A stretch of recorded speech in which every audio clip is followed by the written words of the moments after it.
A minha tela está aí, quando eu começar a falar, vocês podem colocar, né?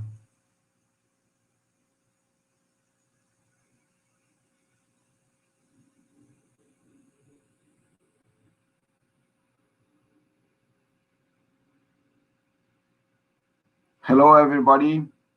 Thank you for your being with us once more in this final session of the Highrise Symposium. And we will have a split session now, beginning with the round table. Please, can you share the screen? Paulo or Mayara? Yeah, thank you. As you see, it has a theme, producing the vertical city, and the question, what do we really talk about? Inclusiveness or built high gentrification? Fortunately, we have three brilliant panelists with us, Professor Cesar Simoni from the IAU-USP, Professor Julio Pedrasoli from the Polytechnic Engineering School at UFBA, and Professor Manoel from the School of Architecture, University of Lyon, too.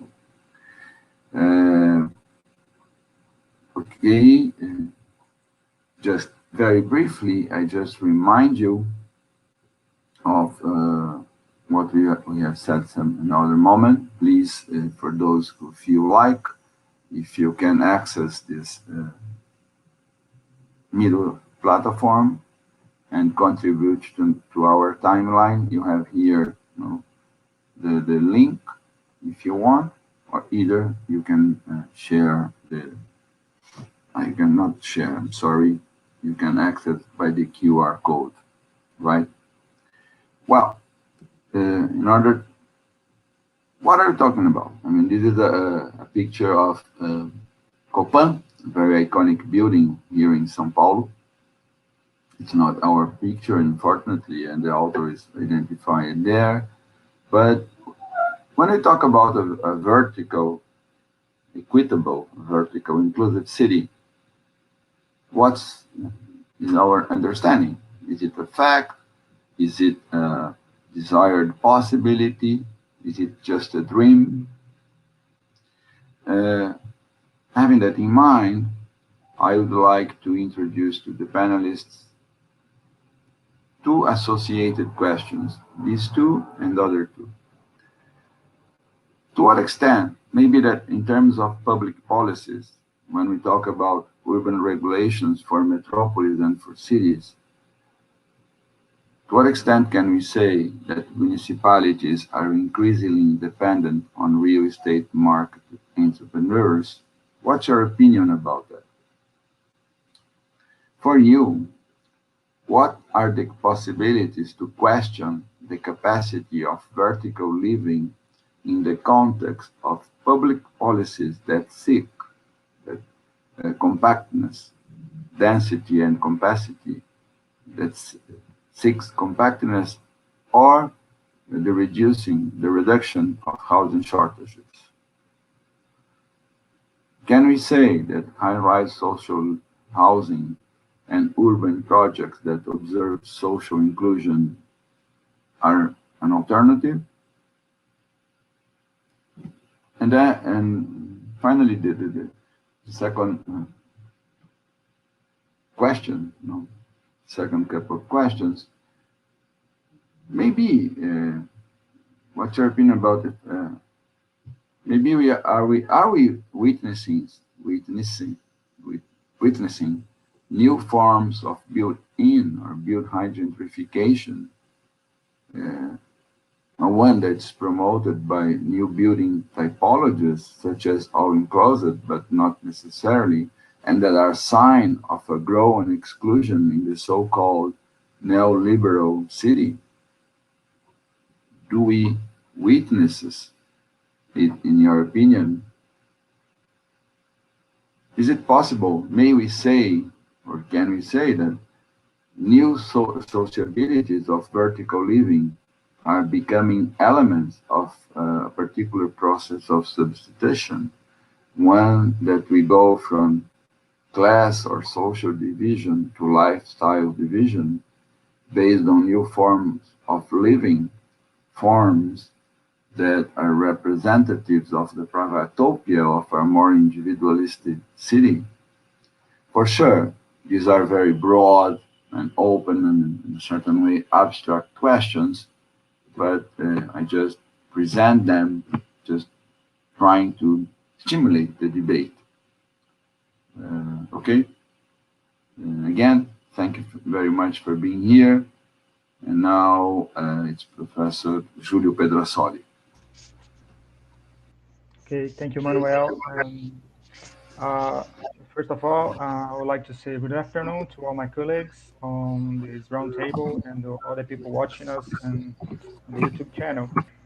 So I will present some slides here just to help me to create some arguments and then maybe I can try to answer some of the questions that Manuel put on the beginning, or at least try to put some arguments or put some knowledge inside it, and we can discuss it on the roundtable as it's going on. So I think all of you maybe can see my screen right now. If not, I would ask to the moderator to put my PowerPoint slides on the screen, please. Okay, thank you. All right. Um, as you know, this project is in part developed in Brazil, and we are looking at to the São Paulo city, the São Paulo metro area as our study area, comparing to the French cities like Lyon and other cities that the French researchers already studied, like London and so on. And some of the things that we have been done is trying to map how vertical the city has become in the last 30 years, 35 years. So this is just the grid that the project used in São Paulo, trying to map how vertical the city is becoming in the last 35 years. So you can see here, there's a concentration of these yellow areas where you can see the parts of the city where the verticalization accumulation occurred in this period. But the question is about inclusiveness and how inclusive it is. I cannot, of course, speak about how inclusive it is a building itself. It has some differences in the floors of the building. Inside the building, there's some kind of separation, segregation. But in the case of Brazilian cities and São Paulo and Salvador, that I will show some examples soon, we can at least think about how the verticalization and the other types of urban morphology combined together shows some evidence that this is not that the vertical urbanism occurring in Brazil and these big cities like São Paulo is actually inclusive. So as you can see here, the verticalization process, if you put the favelas or slums layers together, you can see there's a very clear separation between them. There's it's a historical construction how the São Paulo city and the São Paulo society was able to get rid of the poverty, putting it on the fringes of the city, as you can see here. And then, even when we look at the what we call cortiços, there are kind of slums, but some differences in old buildings, a lot of families living together, places that are quite expensive for these families. They are concentrated in the center of the city and not actually inside the verticalization process areas that we identified, the ones that increase it at most, increase it the most. So this is just some first approach to the question, how inclusive is the verticalization of the vertical city in terms of this geographic scale, is not the urbanism scale or is not the architecture scale, but in terms of how the city itself is exclusive and how the verticalization and the slums are good representatives of it. So, as an example, as I spoke to Manuel yesterday, and we start to think about, for example, some of the examples. The favela do Vergueiro, that was born between 65 and 68 in a very central area of São Paulo. This is how the favelas in São Paulo increased over the time. And this is on some of the pictures in the central area of São Paulo in the 60s and 70s.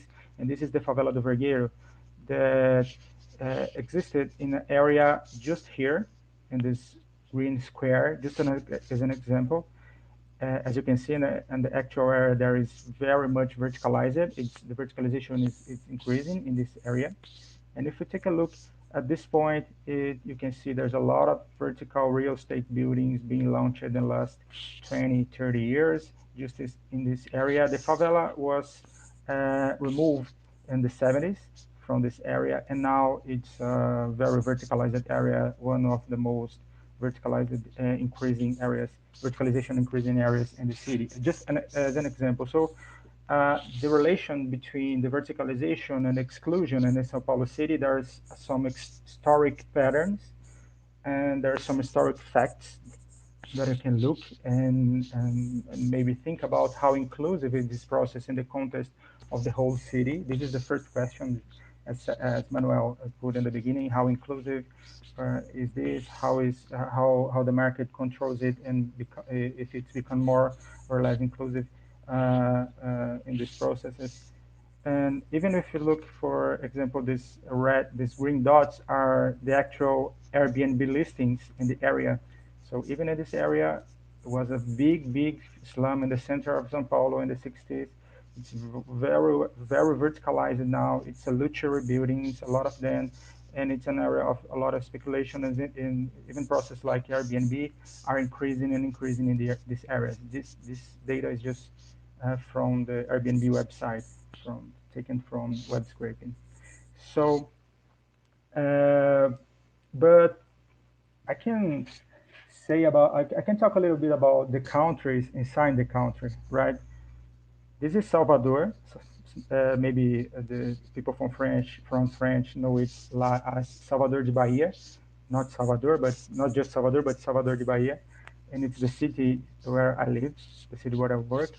And some of the patterns that we can observe in São Paulo, it's also observable in Salvador de Bahia also. This is an area that we call Gamboa community, and this area right here above is a quarter known as Corredor da Vitória. It's a very wealthy area, very verticalized area, and even the slum here, the favela here, is part of the landscape of the people that are living here. So this is a pattern that we can see in different parts of the country. Brazil is too big, so there's a lot of different countries, of course, different situations, but in cities like São Paulo, Salvador, Rio, you can see this pattern actually repeating and repeating. This is the same area. As you can see here, the Corredor da Vitória. Just here is the one that you're seeing here in the video that I made one year ago. And this is the area. These are the Corredor da Vitória. But the interesting thing here is if you look to the buildings and you can see some piers here, then I will show you in details right now. These are actually particular piers. They're private piers that are individuals of the building, are connected to the buildings. Each of these buildings here have their own private piers. They can access this very beautiful area. They can put their boats here or jet skis and so on. And the rest of the city actually cannot access here. Of course, this is not legal. There's some kind of illegality,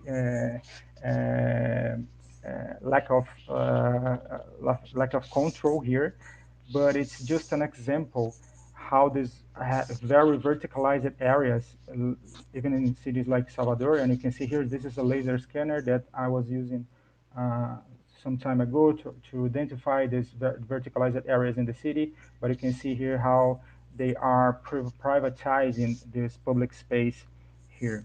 This is just an example in Salvador.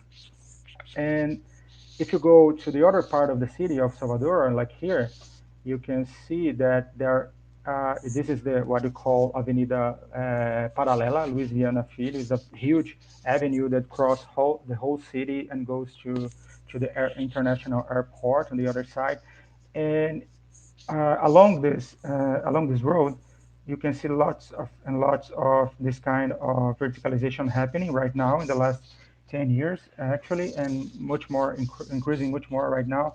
And all of them connected to shopping malls like this one. And if you walk a little bit more, just a few kilometers ahead, you can see the same pattern connected to the shopping malls. And this is much, much more recent and much more similar to the ones that the Highrise project in São Paulo identified, how the city of São Paulo is changing in terms of verticality and how it's connected to their own enclosed situation and not connected to the city itself in some places. This is just repeating in places like Salvador, for example, or places like Rio, but Salvador is a good example. I can show you some of the pictures and help you to help us to reflect on this process.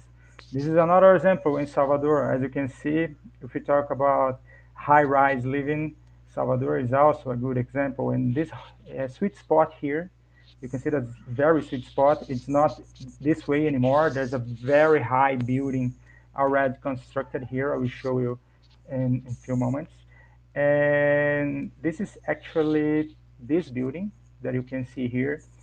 And if you wanted to buy some of the apartments here, especially in this uh, top part of the building right now, you need to spend about 5 million euros.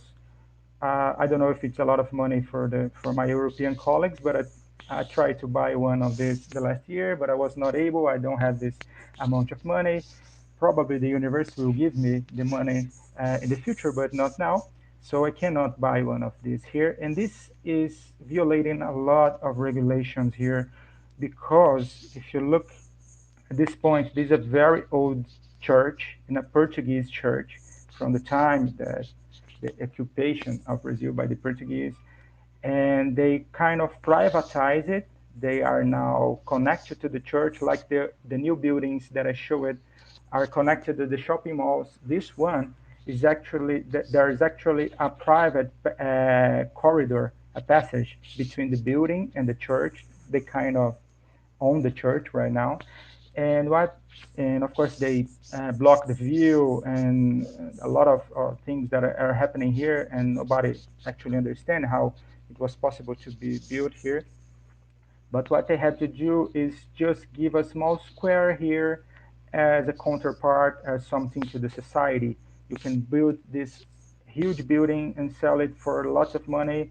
Most of the people that are buying this kind of buildings in Salvador, this kind of apartments in Salvador, are not from Brazil, are outside, of course. Uh, um, a fast calculation that I did, uh, taking the average price of the apartments of the entire building and taking the average price of the houses in the most popular areas of Salvador, I calculated that you could buy approximately 45%, 45% of the entire city of Salvador just with the price of this uh, only building here. So it's something harder to understand when you look at here. So this is an example how, just an example how the vertical city is it's being constructed in Brazilian cities, and I'm showing Salvador because uh, you know a lot of São Paulo already. You saw a lot of information about São Paulo, but it's happening in different places and it's in different levels. Even if you compare, I think this is worse than what's happening in São Paulo right now. But this is an important thing. But just to finish and give time to my colleagues to present and discuss and put more information to us. I'm just finishing with this building because I'm going back now to São Paulo area, São Paulo metro area, and I just take that data from the real estate release from the last 35 years and just count the number of entrepreneurs that are responsible for the fundraising and building this real estate buildings in the city of São Paulo and the metropolitan area of São Paulo. As you can see, it's very concentrated, and if you take the first incorporadoras, the biggest firms that are building the São Paulo high-rise buildings, they are very concentrated in the first one, and then it starts to decrease very fast. And all of these companies are actually transnational money. They are not national money. They are just one more asset in the real estate market, and they are selling these kind of buildings as investment opportunity. The apartments are becoming smaller. They are very expensive. They even they can maybe they call it affordable because the price, if compared to the big ones, it's quite small. But if you look into the square meter prices, it's very high, and it's all international money coming here in São Paulo.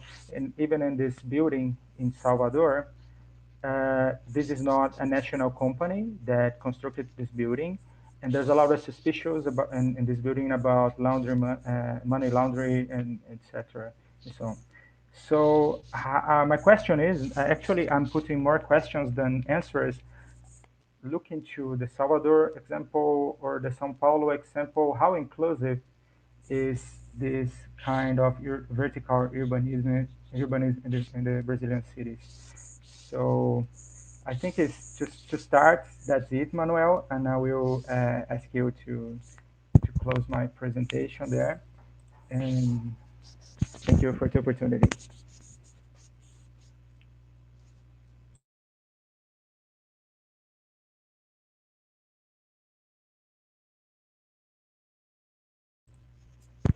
Manuel, we can't hear you, Manuel. Okay. Well, the most famous sentence of the last 2 years: your mic is mute. That's all. Anyway, I'm sorry. uh, it's okay, Julio. Thank you very much. I don't know.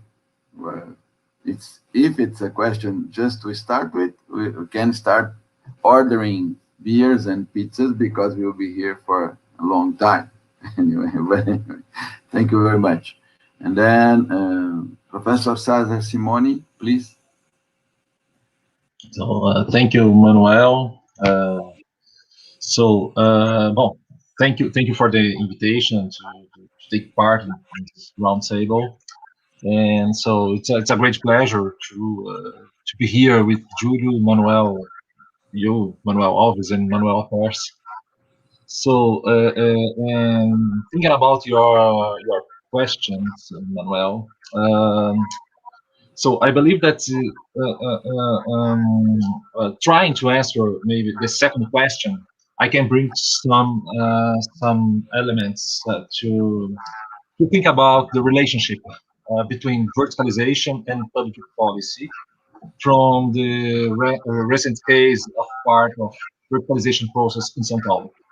So in order in order to respond these questions asked for you, I think that I can resort to results of a research that um, I have been developing with Luana Carvalho in the scope of this project, the Highrise project. So I didn't prepare a presentation as complete and beautiful as the one brought by Julio. So I think I will be much more synthetic than Julio. So in general, what we see is a triple trend, considering the case of São Paulo. But the first one is a trend toward the geographic concentration of real estate launches, verticalized launches. We grasped a movement that has orientated real estate verticalization activities towards the central metropolitan area. The second one it's a tendency to adjust the prices of the units launched to subsidized to the subsidized ranges. Well, and third, a trend of typological adjustments simultaneously in this case in the size of the units, something that Julio said in his presentation, and in the height of the buildings.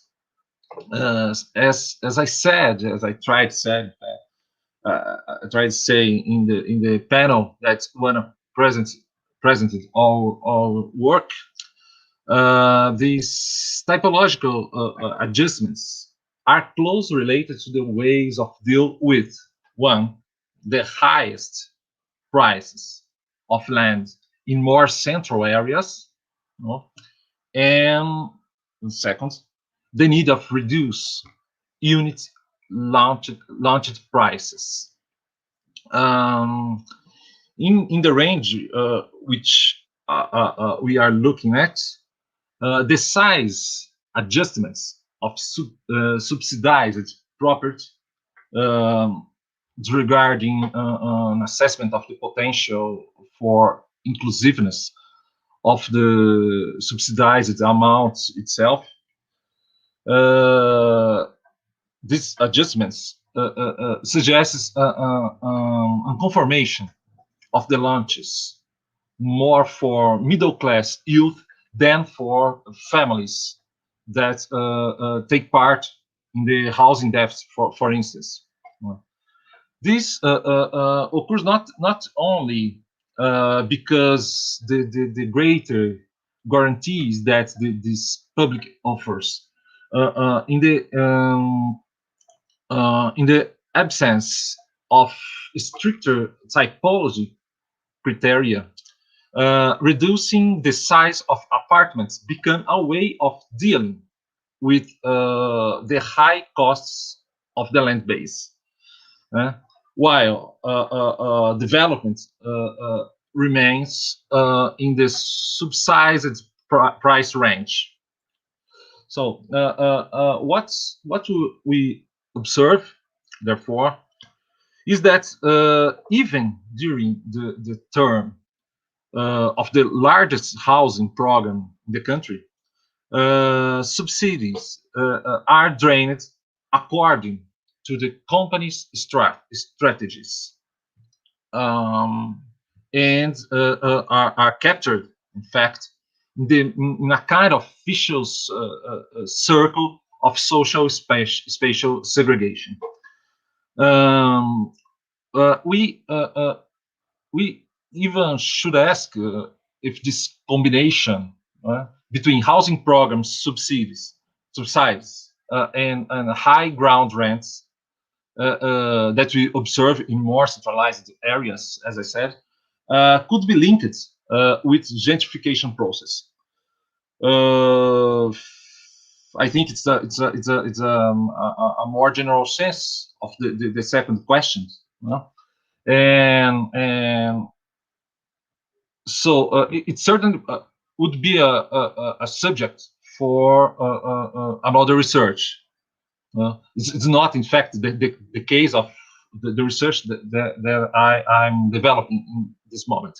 But I'd say that we already have enough elements that may support this hypothesis. In the Brazilian experience, verticalization that can be considered a very interesting technical solution for several social issues, in my opinion, was associated more to a powerful mechanism redesigned in order to capture simultaneously differential ground rents and public subsidies. In this way, this general strategy damage both the potential of solve social problems linked to the vertical solutions and the social program capacity to deal with several forms of housing deficit. I'm not sure about if we can use the idea of gentrification to talk about this of this process, but certainly we are observing in this moment a great capacity developed by this kind of this group of companies, mainly this group of companies listed in the listed and that done their IPOs. The great capacity of this group of companies to drain public funds, public resources, and to appropriate of the wealth coming from the ground rents of lands well located in the cities. So in this case, I believe that verticalization is not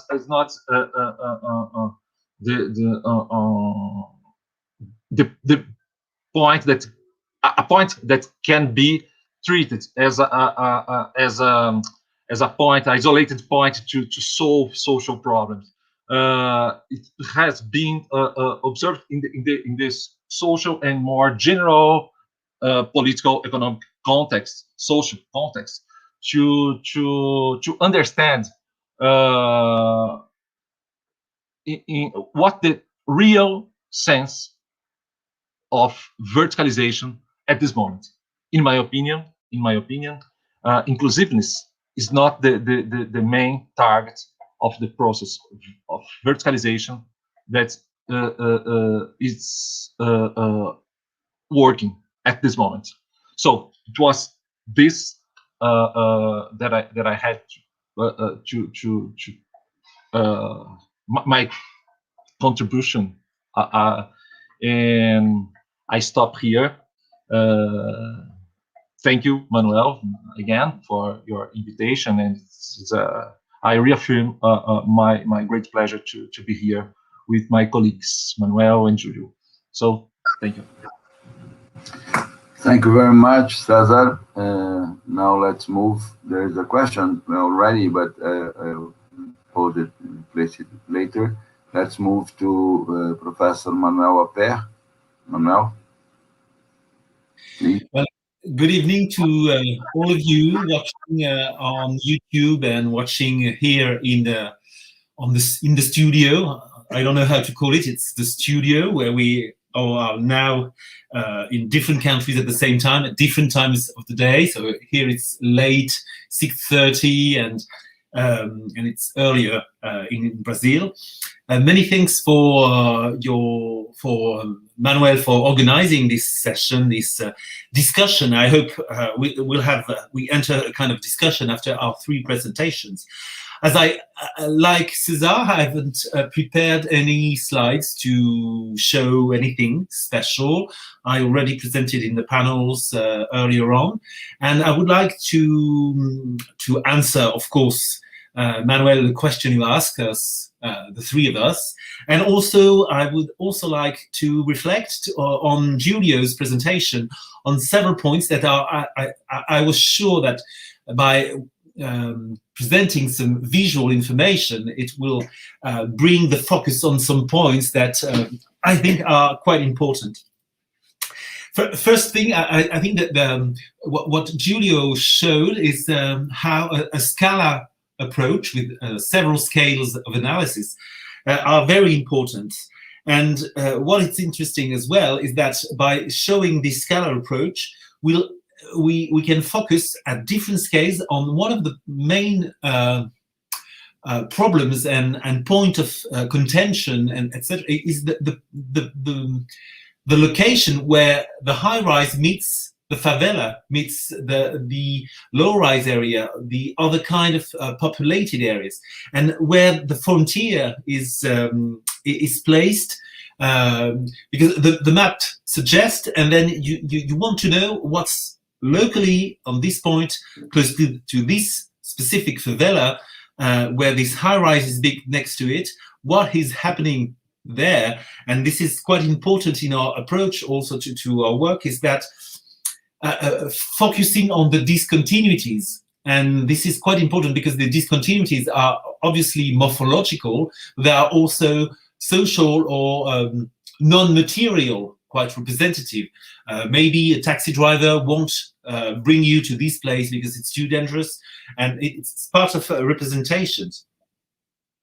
I was also quite interested at the very much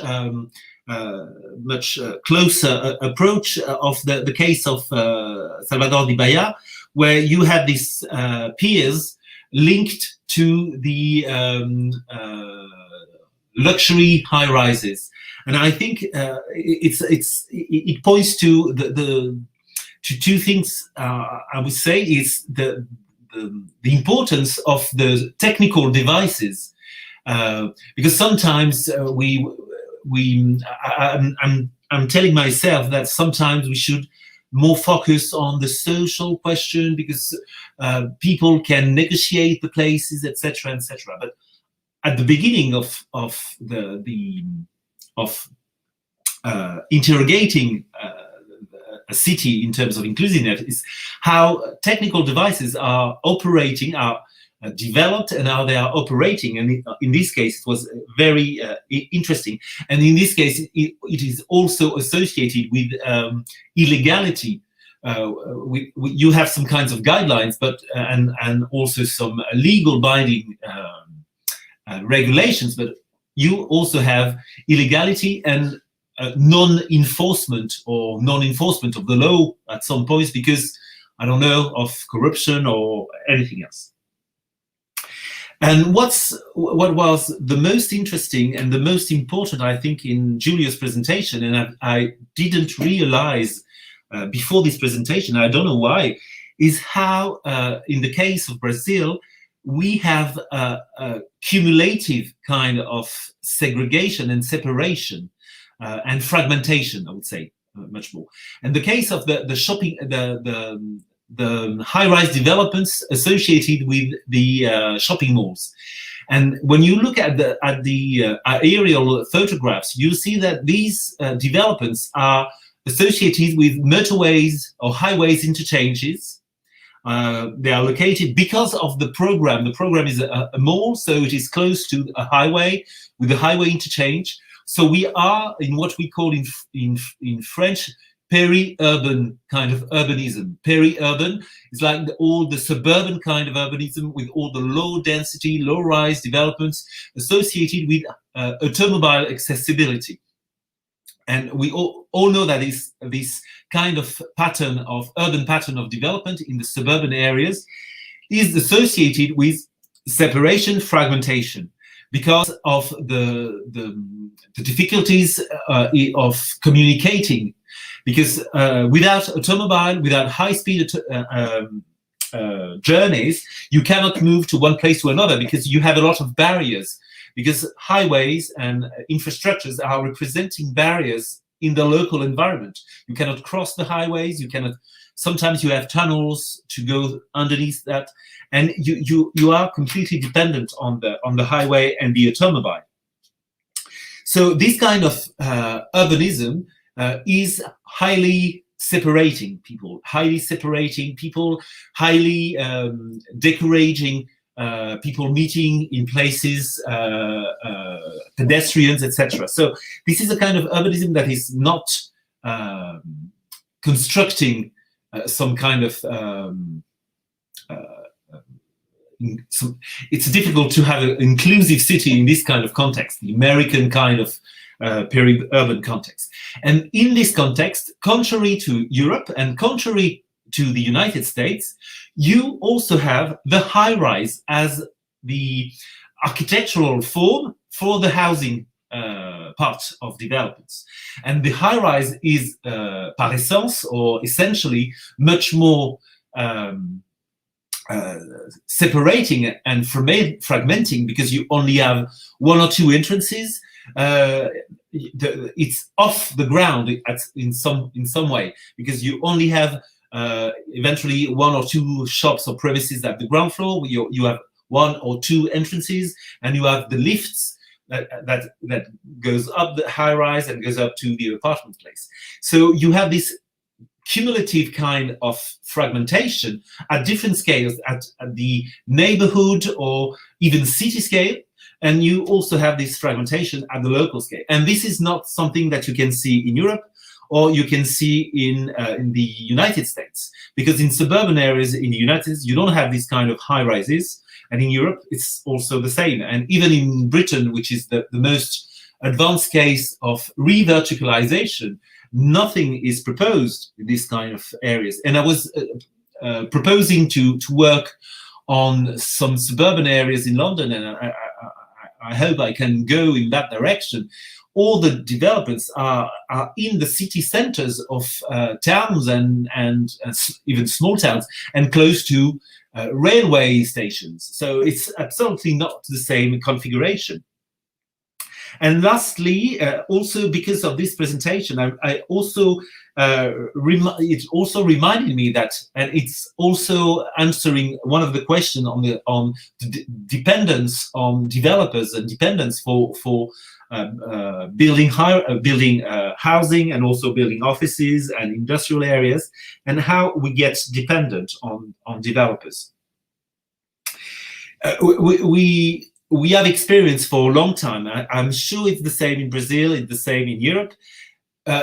Private developers have always played a huge part in the building of the city.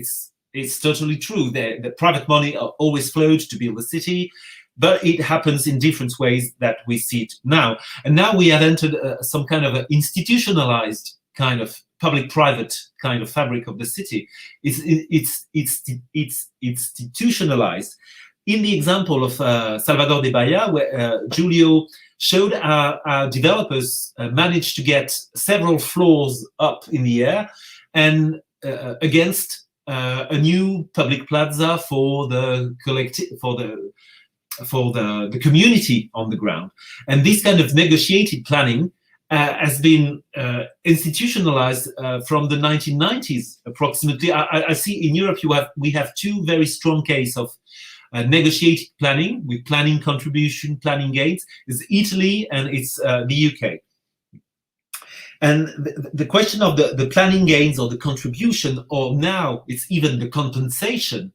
And we have introduced in France lately what we call environmental compensation, that you can develop a place, but you have to plant trees some 200 kilometers away. So, and it's also in the same vein as the planning gains. In Britain, you have the planning gains of that a developer proposed a new high-rise, and in exchange, it gives something like 2, 3, 5 million euros to the community for building bus shelters and or for schools, etc., etc.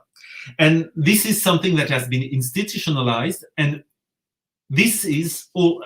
There is a paradox, because it is working in the sense that we are building a high level of housing, a high level of offices, a high level of industrial estates, etc., etc. It is working in this sense, in the sense of the volume is working. But I think where the problem is the balance. Is the balance between the volume and the quality, and also the quality in terms of the premises, the size of the apartments, the question of light, the balconies, etc., etc. But it is also not working in terms at the scale of the city in terms of balancing, because we are now building places that are designed sometimes by the private sector, and these places are not specifically fitting in the urban context. So this is the things I wanted to reflect on, and then I cannot answer to all the 4 questions that Manoel you put us, and I regret that, because otherwise I will talk until midnight. But I would probably answer a few points that I would have more in-depth kind of approach to these points.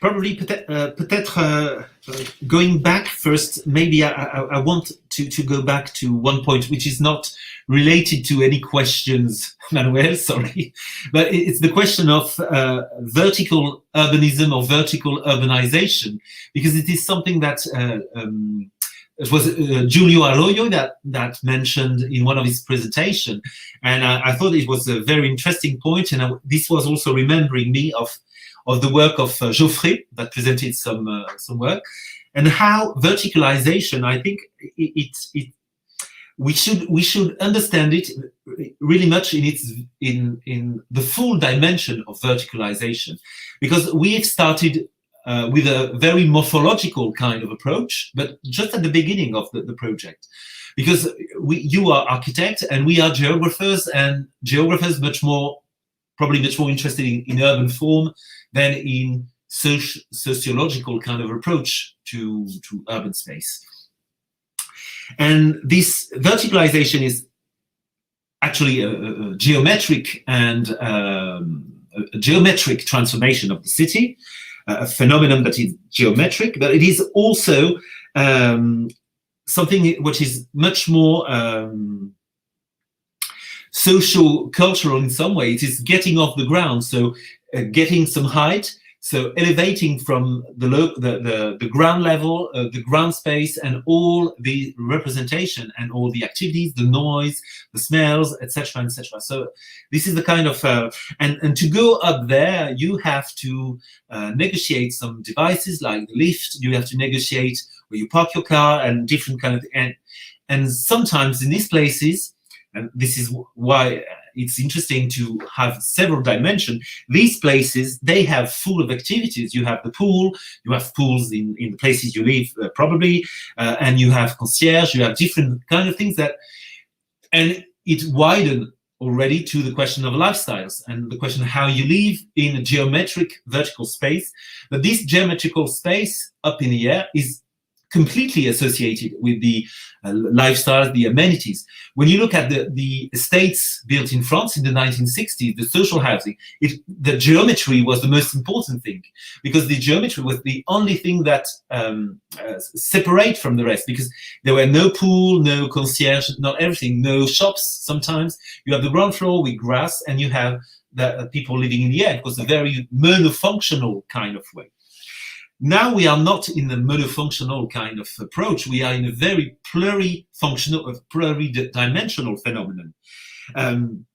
This is geometric, this is social and cultural, this is associated with identity as well. And also, I think, and the example of, I can't remember the place Julio talked about, Julio Arroyo. It was a place to the southwest of Buenos Aires. I can't remember the name of the place. It was not Mendoza. It was. No, Mendoza is far away. Julio basically talked about Catalina and Puerto Madero, and also about the region of the Abastos market, and Federal Union. I don't really know which one you are referring. But reminding me that. Oh, I'm sorry. The Christian just wrote here. Maybe we're talking about Santa Fe, the city where he lives. Santa Fe. And what we've seen is that the high-rise was associated with the mega block planning. Mega block. I don't know if you use this term in Brazil, the mega block planning, kind of massive kind of developments. And in the case of Europe, in France, we also do have mega blocks, and Geoffrey has made a database of all the high-rise projects in France, and no exception, all the projects were in mega block kind of planning regime. In the UK, it's, I would say, with the nose, not precisely, but I would say it's something like 80%. So this is something associated with this kind of planning, kind of mixed use, public-private kind of planning. And there are very, very rare examples of one standing high-rise on a small plot of land from a private developer, which is because it's associated with the accumulation, the size of the companies, etc., etc. So maybe I'm wrong, but I don't know if you have counter examples. But so I will stop now. Otherwise, I will talk too much. But I'm happy to continue discussing and with you. Before we move on with the discussion between you three guys, there is a question to Julio that was placed by Geoffrey Mollet, asking Julio, on the slide that you showed, the print screen from Google in Salvador, if all the towers are only for luxury housing, or in other words, for very high class, for rich people, and if there are prices, or there are significant difference between the prices between the lower cost apartments and the higher ones, the high cost ones. Yeah, no, I saw the question. Yeah, there are differences between the prices in that region, but that specific area of Salvador with a lot of high-rise buildings, as I showed you, there's one that costs 5 million euros if you want to buy it, but you can buy it for 1 million reais, or you can buy it for 700,000 reais. It's quite expensive for the Salvador reality, if this the cheapest ones. Okay, so basically it's if you consider the Salvador de Bahia contest, it's not easy to live there, considering the more than half of the population lives with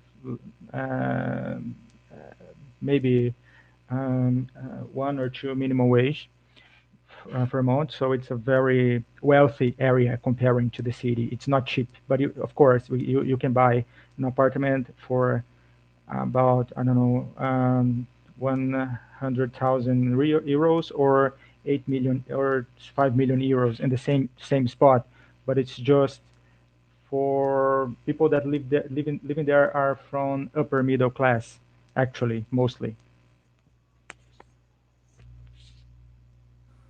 Okay, thank you. I don't know if you have a question to each other, or otherwise I can move on and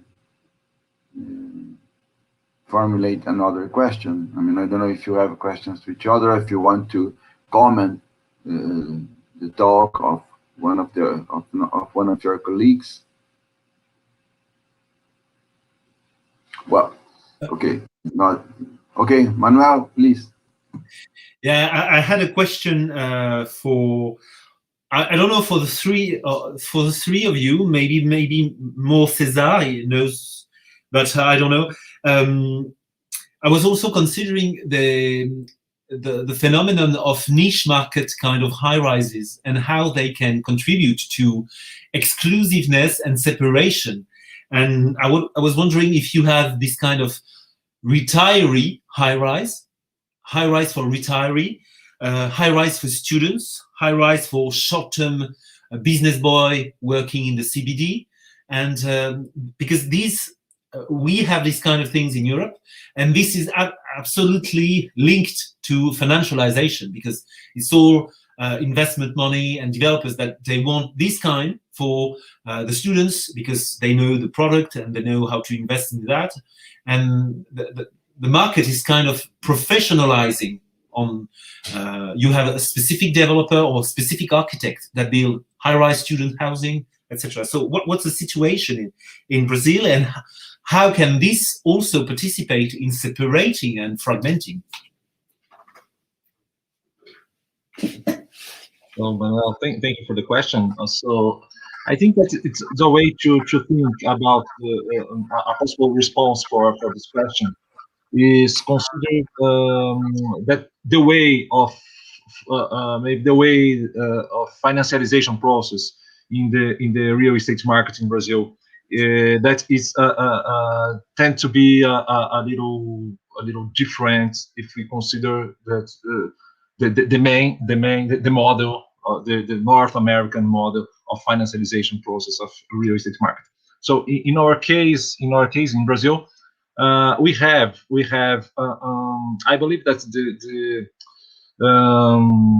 despite all the tools and devices created to improve the relationship between real estate markets and capital markets via consumer credit or via mortgage or via despite the development of these complex mechanisms for this, in fact, until today, I believe that the main way to grasp the relationship, the more strong relationship between real estate market and capital market is to observe the listed company, the behavior of shares the market in the capital market. So I believe that it's related to this, the fact that the main companies showed by Julio Pedrasoli in his presentation here are all of these companies listed so in the capital market. Consider that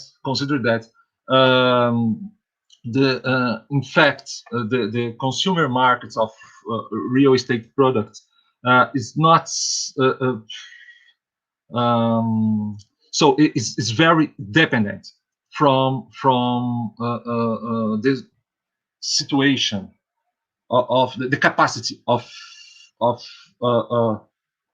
buy of our consumer market. So because that normally we say we can see in Brazil that's redundant or repetitive tendency that normally in periods of crisis we have a trend of concentration of wages. Normally in these moments we can observe centralization, a trend of centralization of construction activities. So we are living at this moment a process like this, and we are observing this trend of centralization, geographical concentration of launches of construction in the main cities of Brazil. It is related to a process of a concentration of wages. A range of social classes in Brazil can purchase units in central areas. So in this moment, we have a trend like this. I believe that Bia Rufino presented something about this. I believe with a very rich database the last week in this Highrise seminarium, so symposium. So and considering that, I believe that the main division, the main process of exclusion here is defined by the capacity of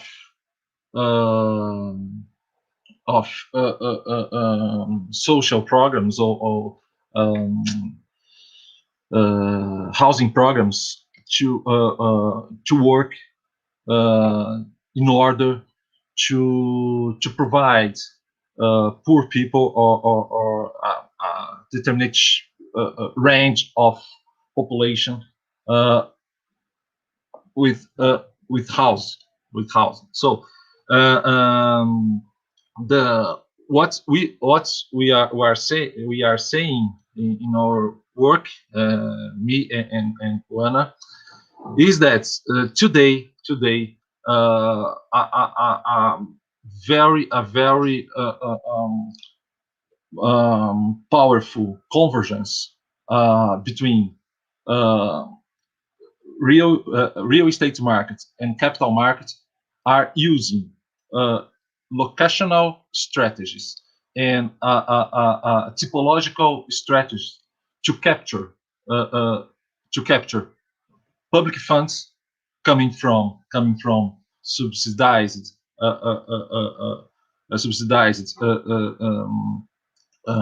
credit uh, and profits coming from the ground rents related to the more centralized location of these launches. So I believe that in Brazil, the division, the share,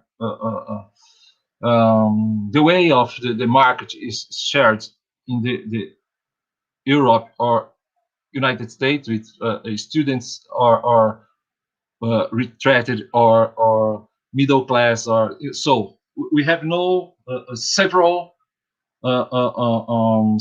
kinds of I believe that's here the problem of concentration of wage define a more simple um, and cruel and way of segregate people.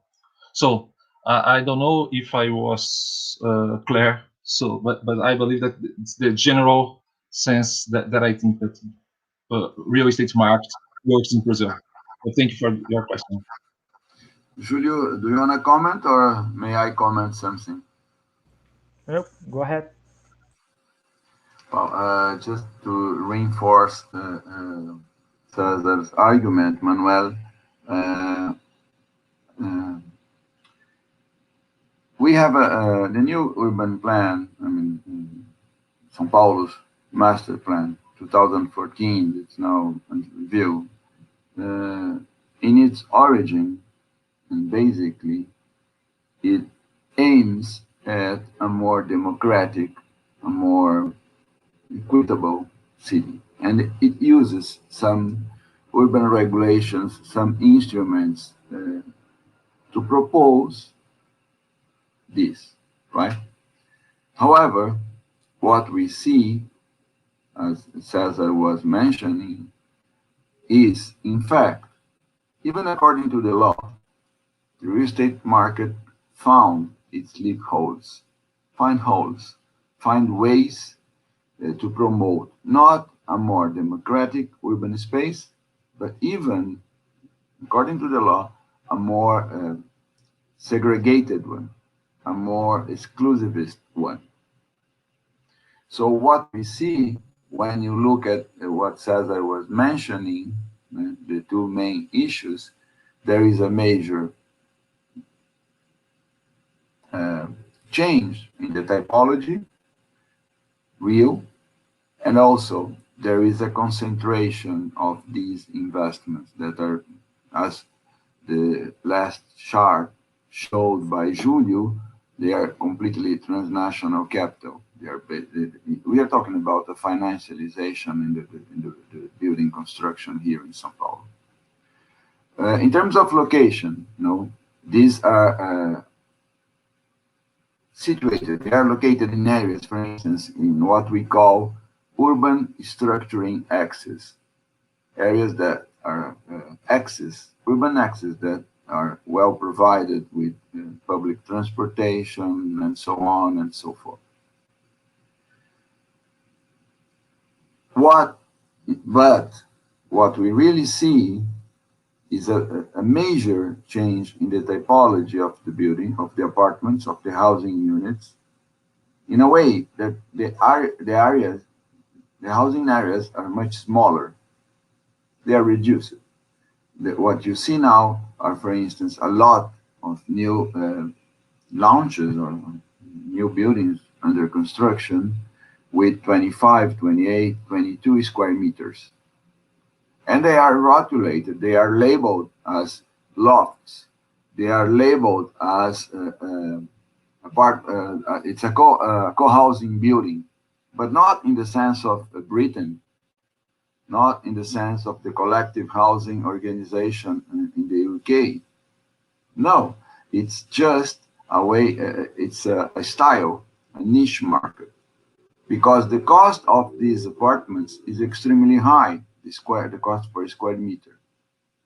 And that, and we don't have, as you mentioned, for instance, a significant trend of apartments for students, apartments for this kind of employee, and so on and so forth. But we have this kind of trend of changing the typology that's associated with very high-class living, either because it's close to not necessarily the CBD of the city, but close to the economic areas, service areas of work. And the point is, or the problem is, some people, and Maíra and Milena brought it in the first panel, and I even the day before yesterday, I restated it. What we see is a reduction in the area of the apartment and a dispersion of this concentration in certain geographical locations. These apartments, because they are so small, they are in fact in the very close to the limit of what we call affordable housing, or you can say popular market housing. However, even some people consider and count these housing units as affordable housing or popular housing. I don't think they are. The cost per square meter is about $4,000. A little bit less now because the dollar here is skyrocketed, but at the time of the launches. So that's the difference. And even you can see a transformation in the architecture of the developers because they created subsidiary companies, verticalized, someone that will work just for rent, similar to Airbnb, and then they will commercialize it, even using public funds, as Cesar mentioned. Because when you go up to the fourth floor or the fifth floor, the prices are smaller, and they get to the limit of the Minha Casa Minha Vida. It's the main public social housing in Brazil. But they are not, the consumer is not someone that needs, no, but an investor that will rent that apartment. So in fact, what we see is a more, although in the end, that's not the proposal of the urban legislation, most of what we see is this fact. And I would like to associate a little bit this with a question that, well, Geoffrey presented another question, and also something that was put in question in the roundtable this morning. Geoffrey, his question is, do you think verticalization could be or can be socially inclusive again? If so, how do you think it could be? In other words, also, how should we act, or how should we counteract, considering all this context, this environment, the reality that we are faced with? What's your opinion about, and what's your impressions about it? Can verticalization be socially inclusive again? If so, how? And how can we act? I don't know, go to by alphabetical order. who's smiling. Julio, it's your time. Yeah, okay, I can start. It's very fast. Well, I will try to keep this answer very short, really short, but it's just my perception and facing the Brazilian reality where I live and the people that I talk to.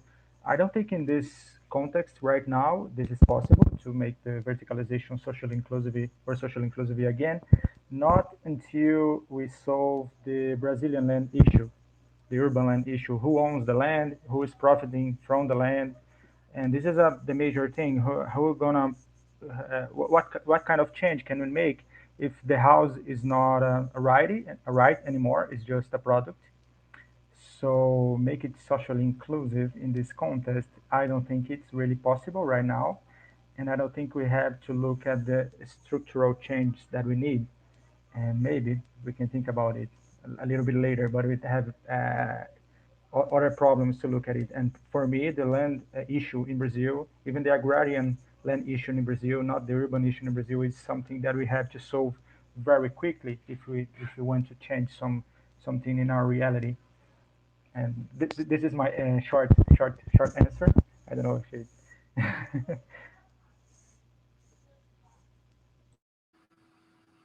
Who is next, Manoel or Sarah? Yeah. Manoel? Yeah, I can go. The first thing is that the first thing is to consider how inhabited. What's the implications of living a high-rise development. First, I think is the cost. The cost of living is important because there is a kind of internalization of the urban cost, because you have to pay for the developments, landscaping, the concierge, the amenities. This is a kind of, if you take the example of the community inside the community, there is all these collective costs and these costs were also prevalent in the 1960s, even in the estates in Europe. The cost of and the dismiss of the high rises in the 1970s is also partially linked to the fact that it was very, very difficult financially to maintain these developments, and the cost per capita for maintenance was higher than in another way, because there is a kind of internalization of the urban cost. But they also pay the urban cost. So when you live in a house, you pay the social cost of the city for public transport, etc., and you pay your taxes, etc. But in a high-rise, you pay all these taxes, etc., but you also have collective tax that are for the local community, for the building. So there is the question of cost that is not necessarily fitting kind of low wages kind of households. So the possibility of inclusiveness is at the scale of the building. If we talk only at the scale of the building, is the possibility is only achievable through social mix with wealthy inhabitants, wealthy residents, but also low wages residents. That's the only possibility that is left. So I can also question the idea of the reality in all. You mentioned, Manoel, all this reality, this context. What can we do?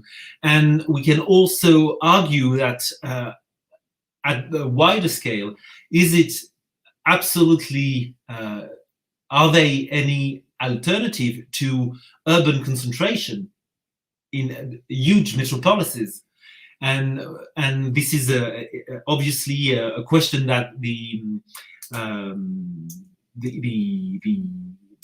main figures and personalities of the garden city movement in the UK and the Cité Jardin in France, or that developed at the turn of the 19th century.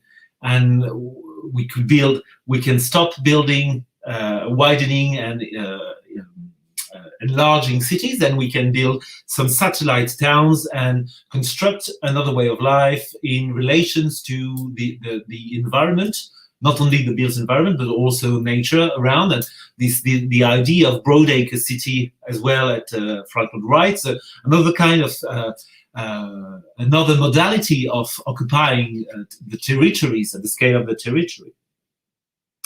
So the question, this question of what can we do in this context is also, are there other alternative than urban concentration?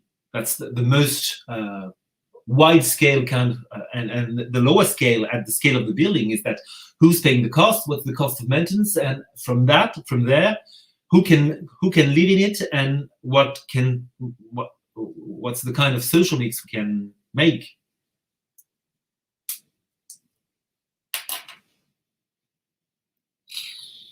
So, thank you, Manoel, for the question. I believe that verticalization really can be considered a very powerful and interesting technical solution for several social issues. But the problem, in fact, is that it isn't to work in separated of the market land. And in fact, is the land market that tends to give impossible poor people purchase house in more centralized areas. In fact, in real urbanized areas with services, with so the whole life. So and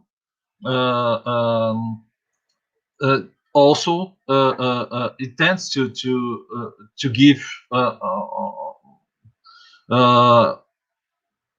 a kind of anti-economic solution, the verticalization rationality at peripheries. So I believe that it can help us to explain the landscape of Brazilian metropolis with very verticalized centralities and huge peripheries, very with a horizontal spread. So maybe so trying to respond here, trying to find here a way to think of in a solution for this. Maybe articulated to policies that reduce the importance of the land markets in the real estate capacity of launches of offer unities in housing for all kind of people. Maybe we can try a way to find in the verticalization a very powerful technical solution for the offer to offer a housing for all the people. But I really believe that the more important barrier for this is the huge importance, the huge power of the land market in the cities. That's it.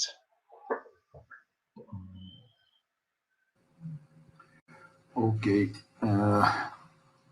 Well, unfortunately, we are getting close to our limit. It has been a wonderful panel, a wonderful discussion.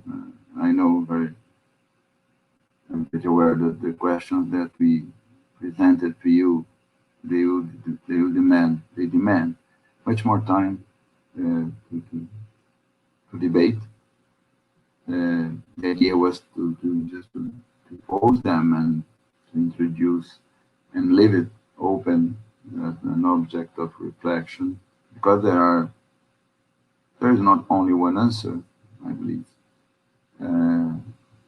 As we were able to see in the Highrise project. But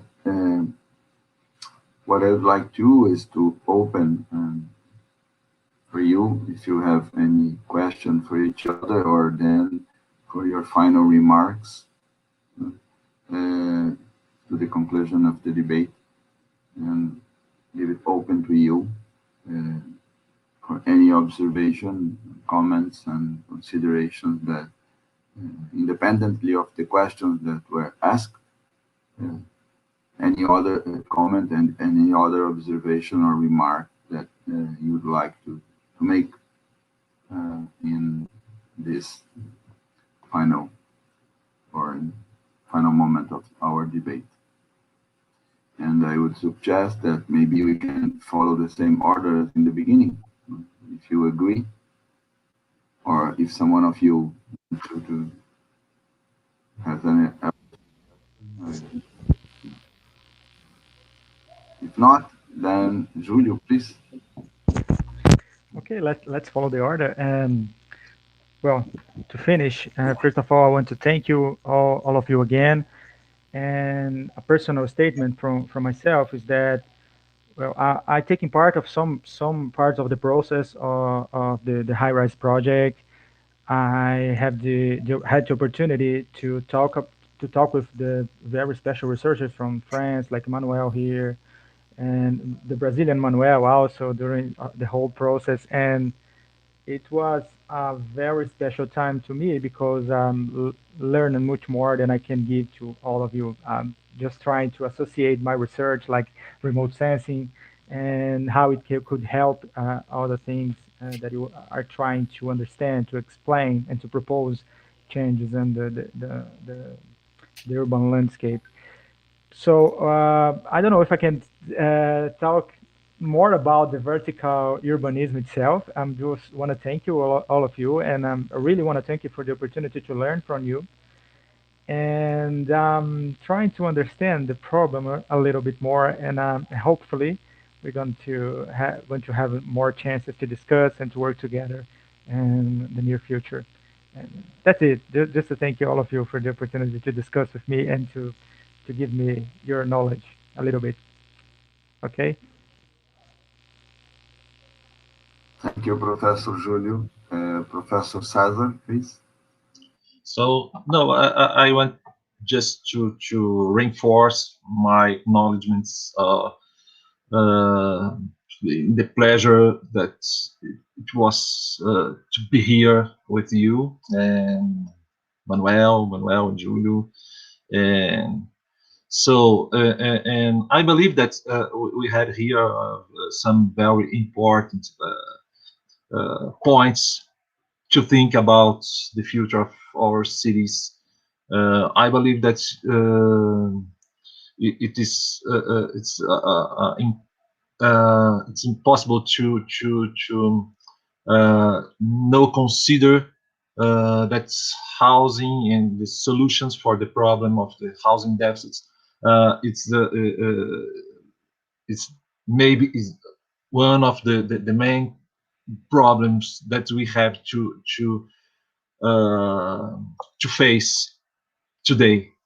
And I believe that problems like inclusiveness and segregation and the relation of this pattern of urban society that we had constructed during the last years.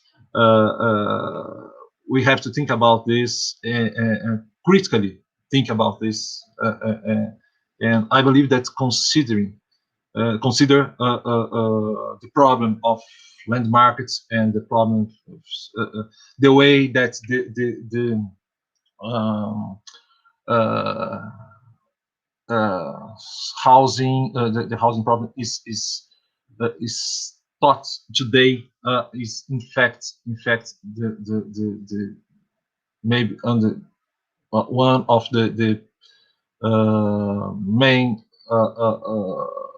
issue that we have to face. So because that, I believe it was a real pleasure to discuss things about this here today with you. Just this. Thank you very much for your invitation and for this opportunity. Thank you, Cesar. Professor Manoel, please. Merci, Manoel. Thank you. I would like to start by saying that I can't wait for the book, because it would be very interesting to rework together into how we assemble all these different kind of works, from the works on the economics of the real estate and investment markets, to the visualization works of Julio, and also all the works of the other contributors. And I am sure that it will be fantastic. So it will be the final point, but I hope there is some follow-up to all of this for continuing to work on different kind of research frameworks in terms of financing, etc. So I hope that the collaborations continue, because they are very fruitful, and because of the plurality of our approaches. So thank you also for all your approaches and all you put in the common bag of this work and all the exchanges. I would like to relate to one thing that I suppose we can say that Highrise, not the sole Highrise, but Highrise and the modalities of production of the Highrise and the lifestyles that accompany the Highrise, they are not at the moment leading to an inclusive city. I'm sure we can agree on that. And it's probably heading us towards a more exclusive city. And probably what we can also work on is how exclusive it tends. And I was considering that there are sort of incremental kind of separation process going on. There is first of all the morphological discontinuity created, and then there is the social separation because of the limited access to the Highrise and all the devices associated. The separation can lead to fragmentation, which is probably at the other scale, which is much more at the neighborhood or even the urban scale. And one of the most extreme risk, and that would be, and we can consider it as a risk, is secession.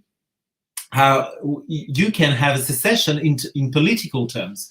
And I was thinking about the neighborhood plans, the tendency to on the one hand you have a centralization of planning in metropolises at the metropolitan scale, and on the other hand there is a decentralization of planning at the neighborhood scale. And this is something happening largely in the UK. It is also starting in France. So you have this small group of people at the neighborhood level that do that planning plan for the area. They decide for what they want for like amenities. They decide where they want their bus shelter, etc. They have to comply with the metropolitan scale master plan,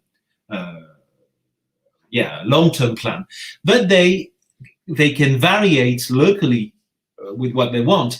And this is associated with localized verticalization, can lead to secession at some point.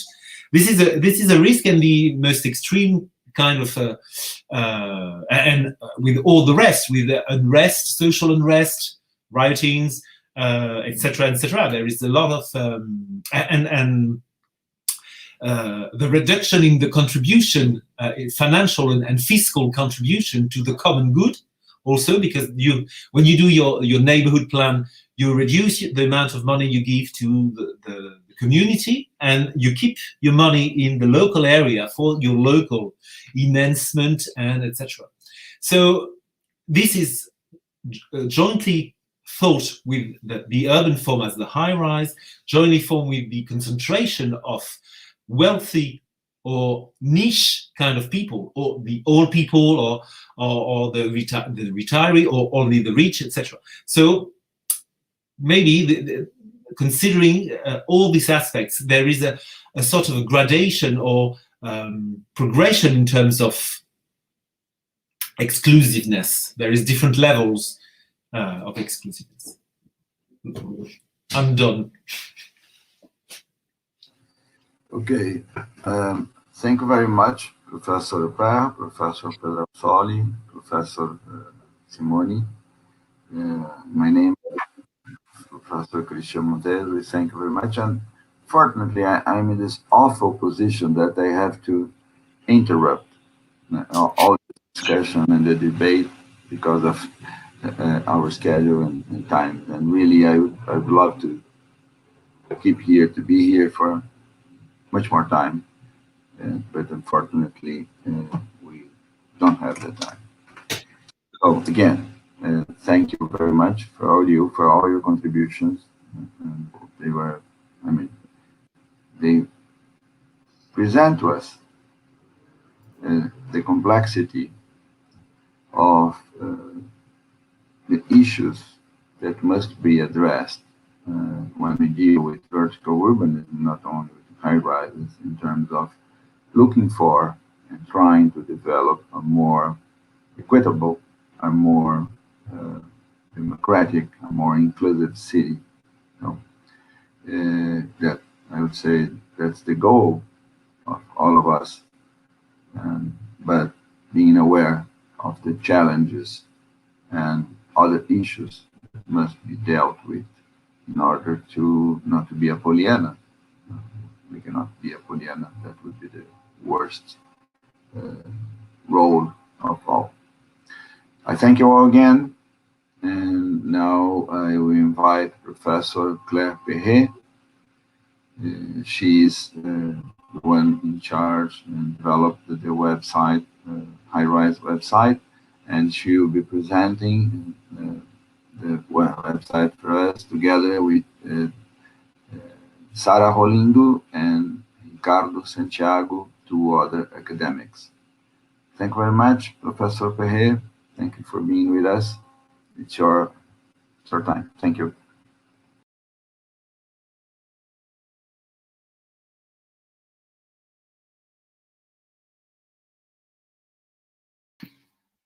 Okay, I think I was mute. Hello. So can you hear me all right? Yeah, okay. So we are here to present the Highrise website. And the address is highriseproject.net.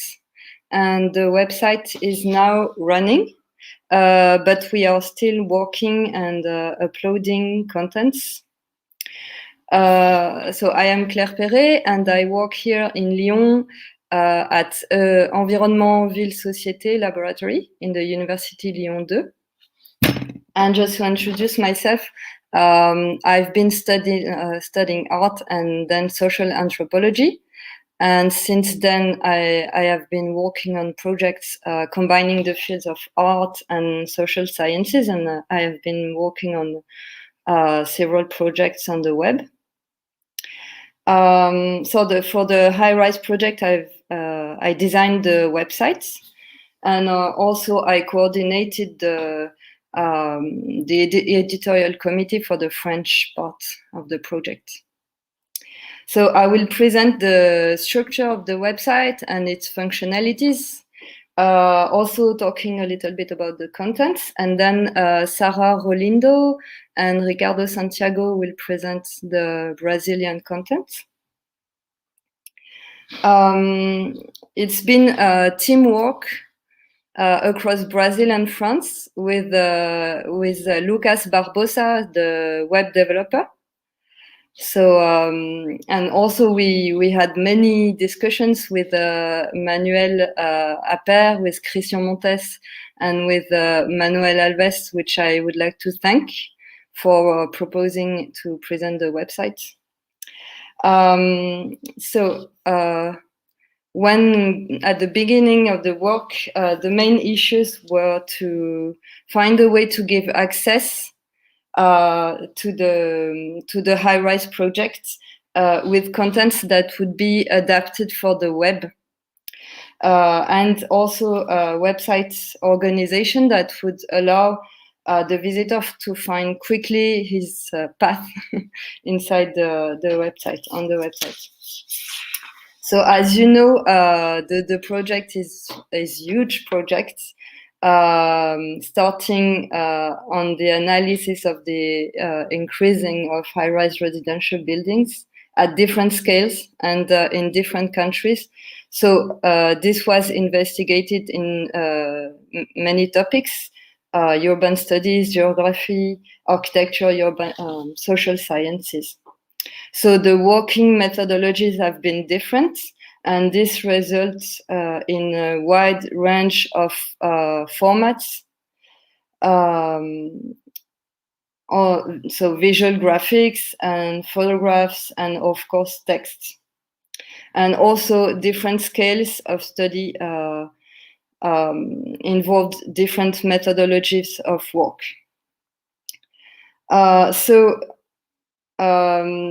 The idea was to create a website that would be open for all of these contents, and also that would give the visitor a quick overview of the high-rise projects, and then and also one important thing was to give tools to help understanding the contents and the productions that has been carried out in different methods, as I said. So what I proposed was to cross the contents with different ways to access them. So now I will go on the website. This is the introductive animation with an introductive text, and this is the home page. And I will talk mostly about these three parts here of the menu. And as you can see, so that's one way to enter the content is from the locations with the main case studies. So São Paulo, Lyon, London, which was important for the framework of the project, and also the other, what we called other cities, is about all of the places that have been investigated, but not maybe at a lesser extent. And these case studies were crossed with what we called here the research themes. So you can see here, and here the 4 research themes, the research framework that gives the methodology of the project.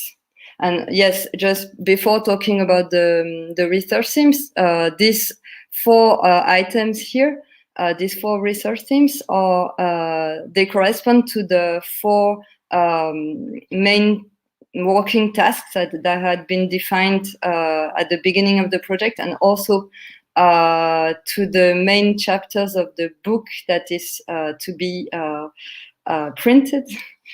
So the research framework, then the producing, the high-rise, it focuses more on the way high-rise buildings are being produced at the level of the planning.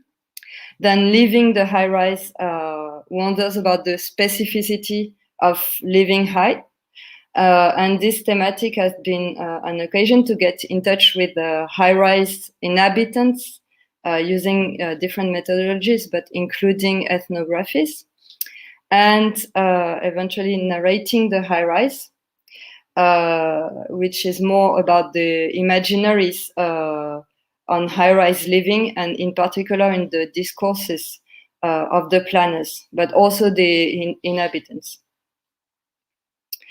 So a third way to access the content is here is what we call the mapping, and it's starting more from the different typologies of documents and of contents of data that have been produced during the work. So this is another way to enter into the contents. So now if I enter into one of the pages,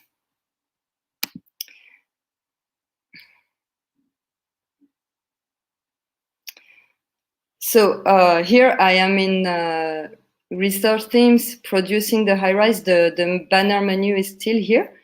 And I can see the different contents that are being presented. And here, the list here is the same as the mosaic images that you can see. And just, I will go back quickly to the home page and go now from location. So I'm entering a case studies, the case studies menu, and now I'm in Lyon page, and because this is from where I wanted to go in. So, and we can see that the mosaics, some of them we can find them on both categories. So now, if I'm going on the mapping, I will find again. So I'm just going where it's now on the ethnographies part. Also, you can find thumbnails and mosaic that you had on the previous screen. So the idea was to cross the contents. And the contents are, all of the contents are being indexed to these three main menus. So you can access from different part of the website. So what I wanted to do with this, it was to propose different organizations of the contents. To give the visitor an insight to the complexity of the project. And also, I wanted to make sure that all of the contents would be would appear and would be contextualized within the framework of the project, and make sure that none of the aspect of the project would be forgotten, because it was such a huge project, as you know, and as I said. And finally, the idea was also to give different perspectives to the same by combining the contents differently, to give different perspectives on the subject. So now just entering one page and talking a little bit about the French contents. So I've been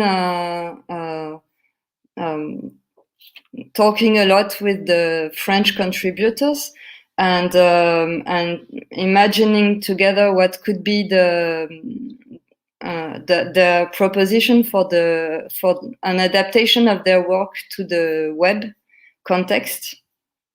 So most of the time, their contribution presents the scientific approach of the different members of the team, and also it gives an approach to the scientific production. So we really worked to make sure that the contents would be, as I said, adapted for the web, and it resulted in a very visual dimension of the website. Just to show you another contribution. So you can see that we have many visual elements. And one thing that seemed important was to give, again, because of the scale of the project, was to give the visitor different tools to help the visitor making the links between the different contents. So this included technical tools, and I proposed 3 different things. So the first one is the related contents column that is, you can see now on the right side of the page. And so this is the access to different contributions on the website. This is all inside the website. And this is done manually. So we can, when we upload the content, we can propose that it would be linked to a certain amount of pages, and also to scientific works that have been produced within the context of the project. So if I click here, this is the presentation of an article that the contribution Horizon was actually presenting. And now, so this article is presented, and here I have a link to a website where I can find the article. On other presentation, I can download the booklet. And now I am on another part of the website, which is the production menu item. And on this part of the website, I can find different scientific productions, as I said. And so, for instance, here I can download a PDF. So if I'm going back,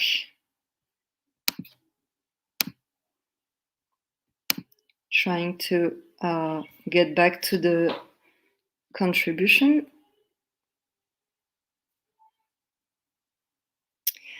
Another tool that I developed was some clues for the reader.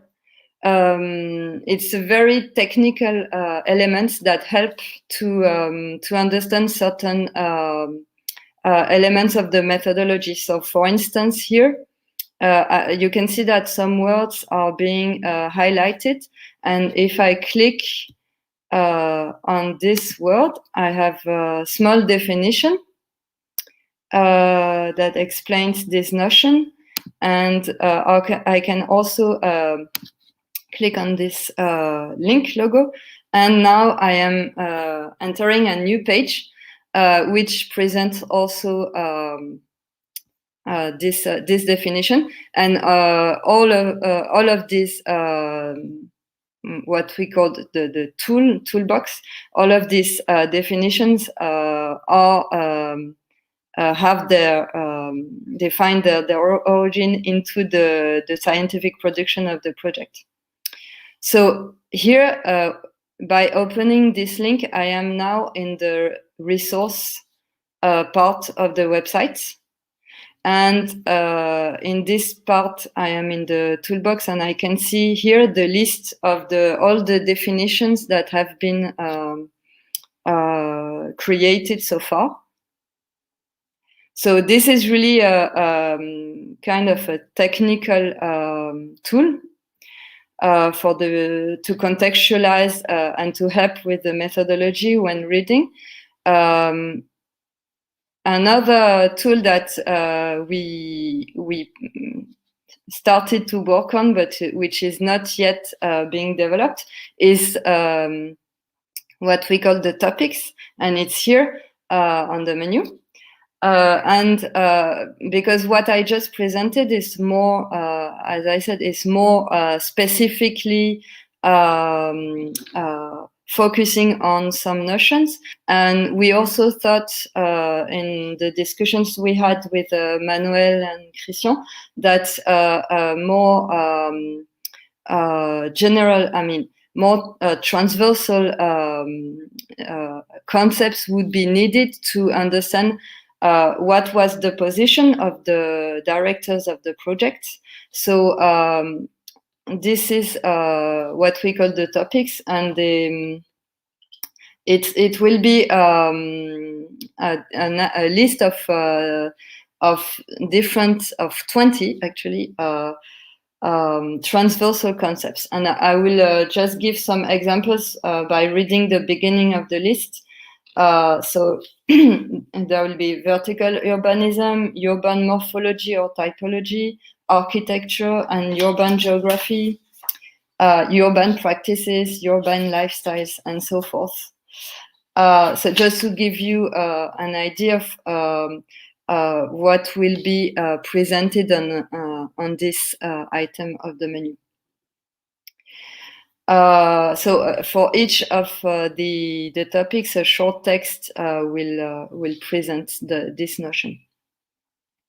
And eventually, as this is a very dense website, Lucas has been developing a search engine in which you can, if you're looking for something specifically, you can type in a word and make a search.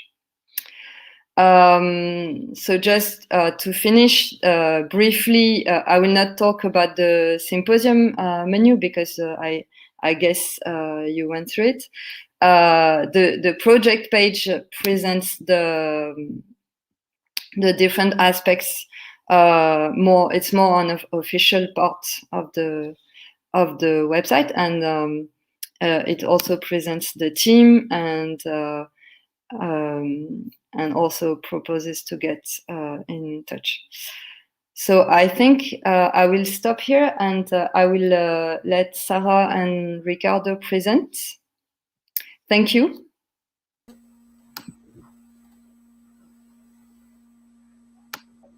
So hello everybody, can you hear me? If don't, please somebody tell me.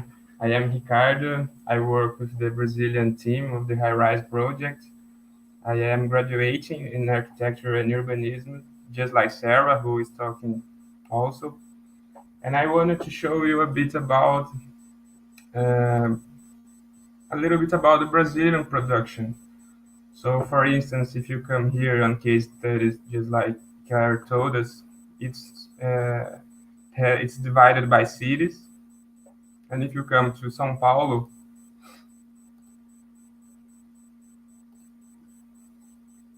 it will open a mosaic page so that you can navigate through our productions. I want to talk you through a bit about these three first ones.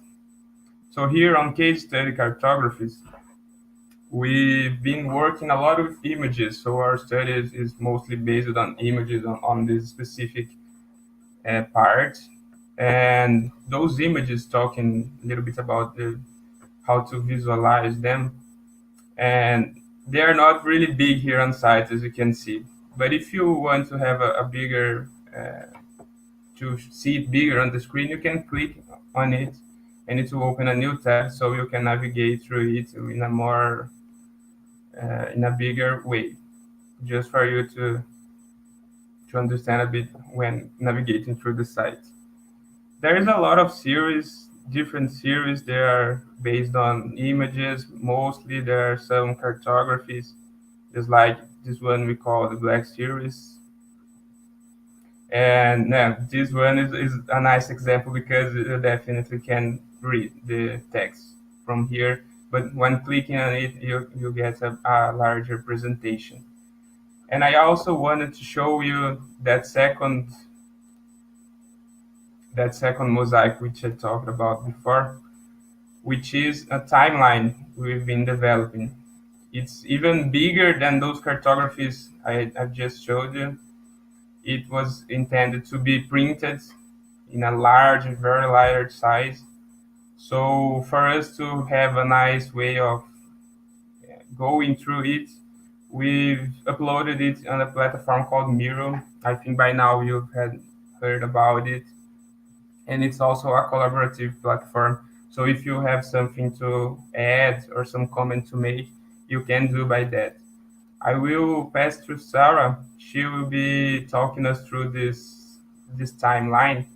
And here you have the link to access the Miro. I've already opened that tab, so we don't have to wait it to load it up.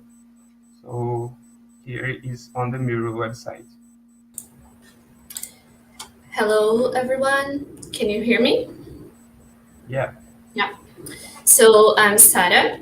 I'll start by apologizing for the noise. There's a building under construction right here in front of me, but I hope you can hear me well. So I'm going to talk a little about the timeline by quickly explaining how it works and the type of information it contains.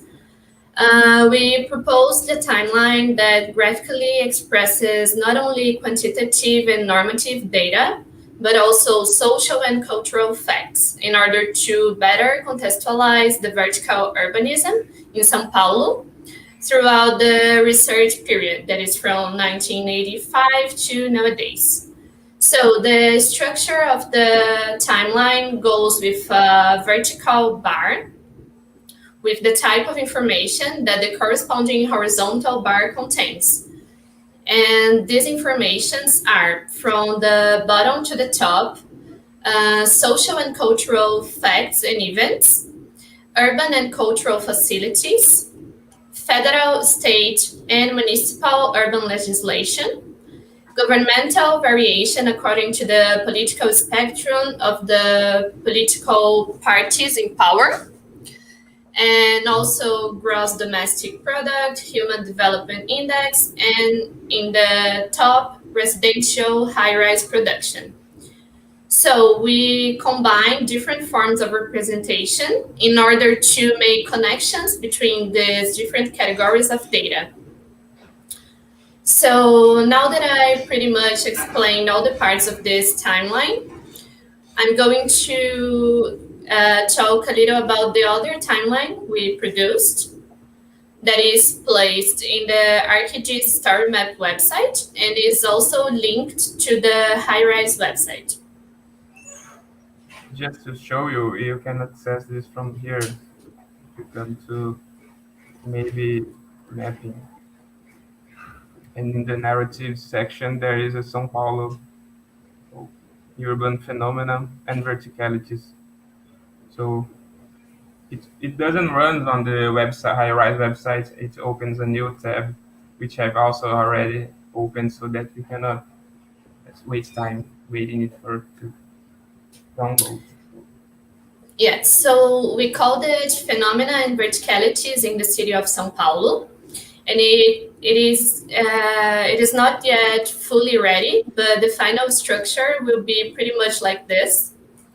And explaining it a little bit, there is always a vertical image, which sometimes is interrupted to bring some kind of complementary information about the process. And the idea is that the user is always rolling down this image and being sometimes interrupted with this complement information.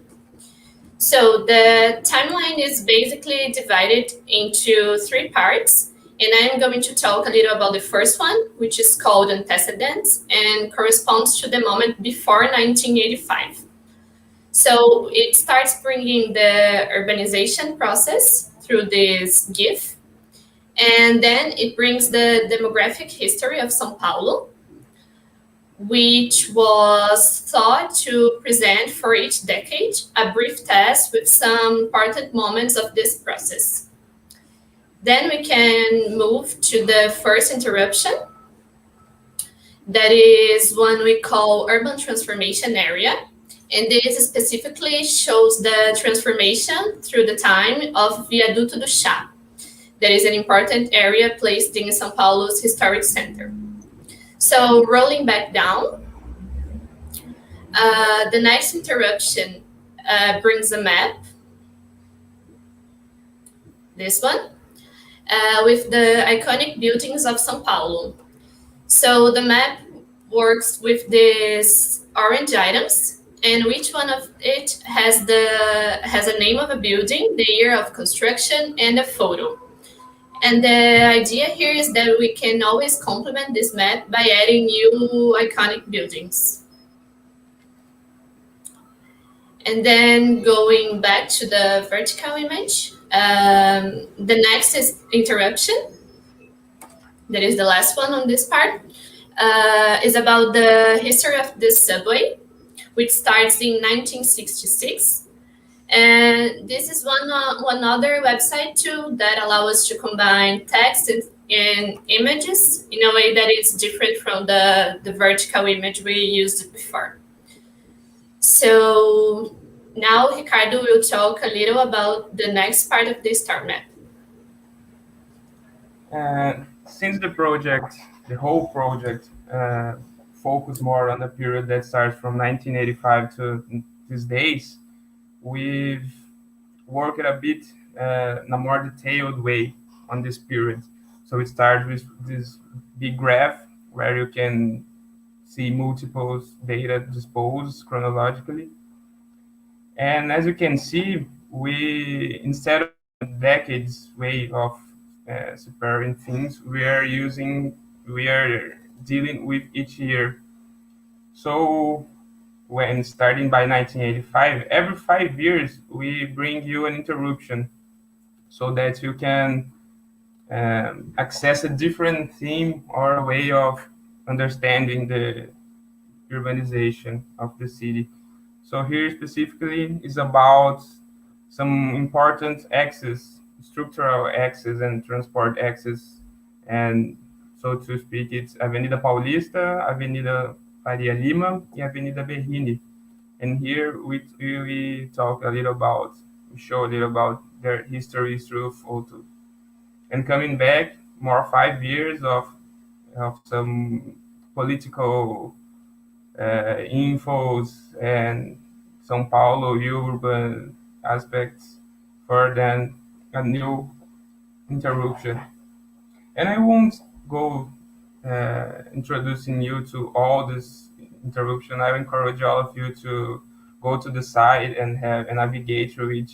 It's a very simple way of presenting content, as you might have seen I have understood by now, is that this platform has a lot of inside utilities, ways of disposing the content, and it makes a really simple and interesting way of navigating.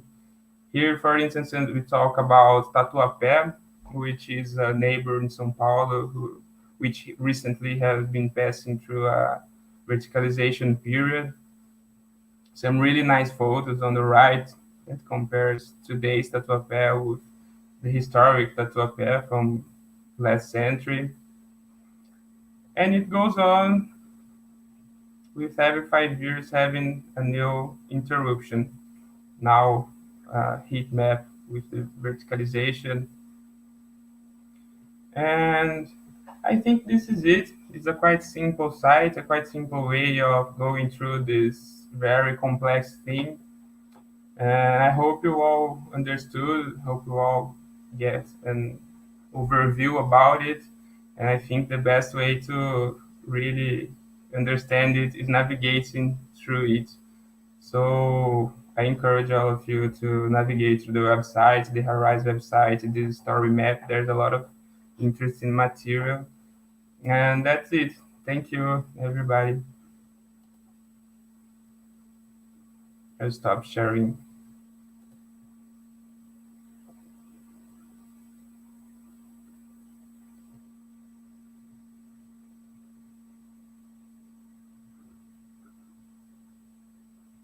I have to unmute my mic. Always. Well, Paulo or Mayara, please can you allow Professor Christian Montés to join us?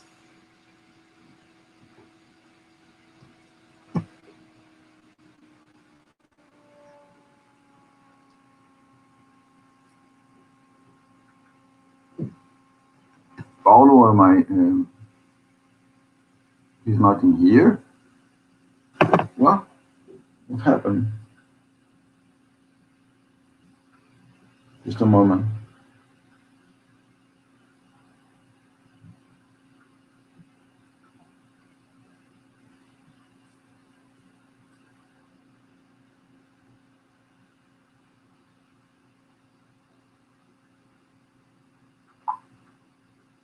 Let's wait a little bit, I don't know.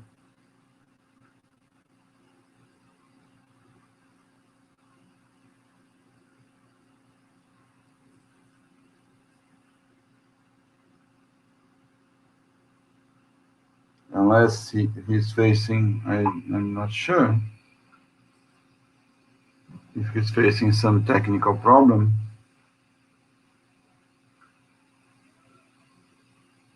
Okay, let's wait a little bit. He said that he was disconnected and he'll try to reconnect. Although, for those who are watching, I mean, anyway, we have to close the symposium and later we will edit the video. It will be just, it will be a foolproof. Manoel, you can join us also, please. And Manoel and Julio are, Julio is still there with us. No, I don't think Julio is here anymore. I'm We here. have room. Oh, Julio is here. Okay. Let's see. Let's play. Where is Christian? Just like the old man, where is Wally? I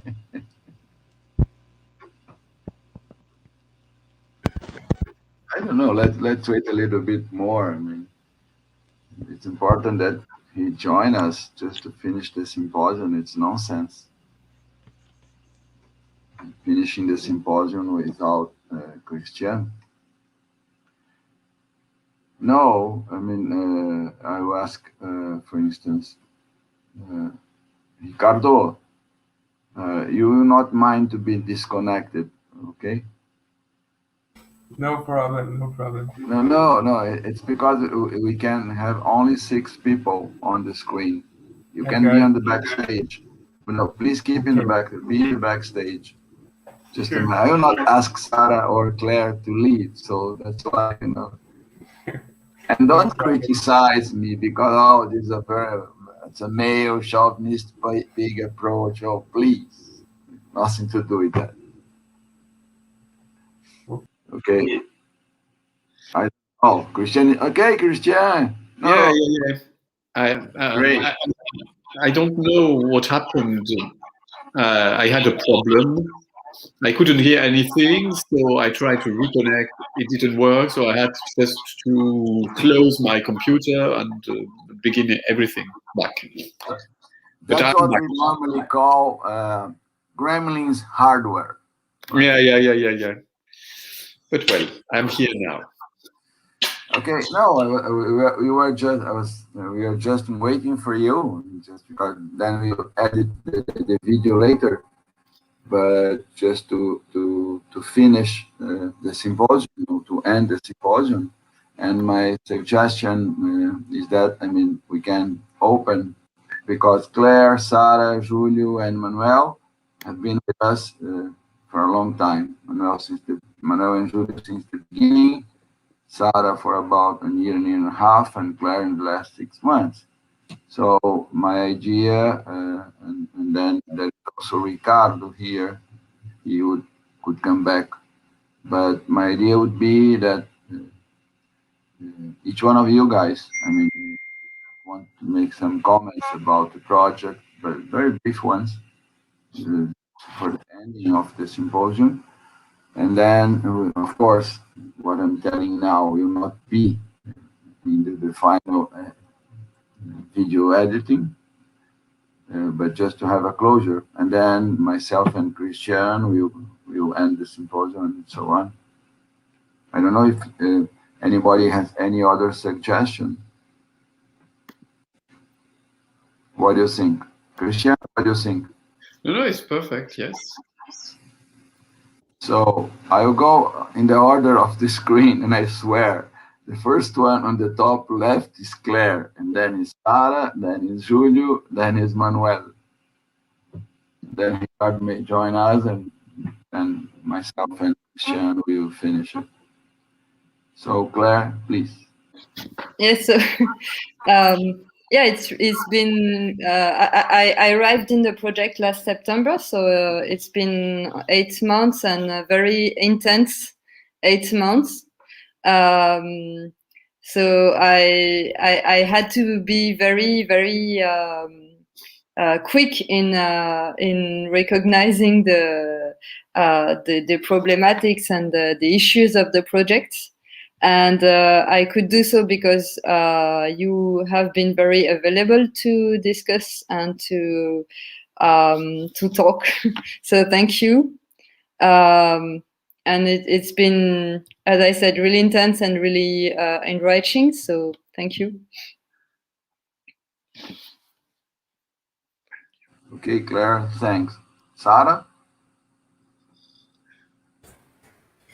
Oh, it has been very interesting to participate in the project, and it's a really good feeling to reach at the end of the symposium and see that all of our work has worked and people have participated. So thank you, everybody.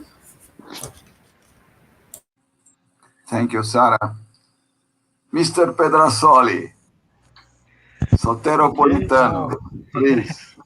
Yeah, I'll just thank you all of you again. And what I can say is that I'm happy because at the end of the symposium and at the end of this stage of the project, I can risk to answer a very complicated question, a very difficult question, if it's the high-rise urbanism is inclusive or not. Now I can risk it's not really inclusive. We are discussing a lot. So if someone asks me right now if it's inclusive or not, I have the answer, at least one answer, that it's not really inclusive at this moment. So I'm quite happy to be here and to share with you and to participate of everything. And I hope the thing going on, keep going. That's it. Thank you, Manoel. Thank you, Manoel, Manoel Rodrigues, Claire, Christian, Sarah, and everybody in the room and outside of the room. Thank you.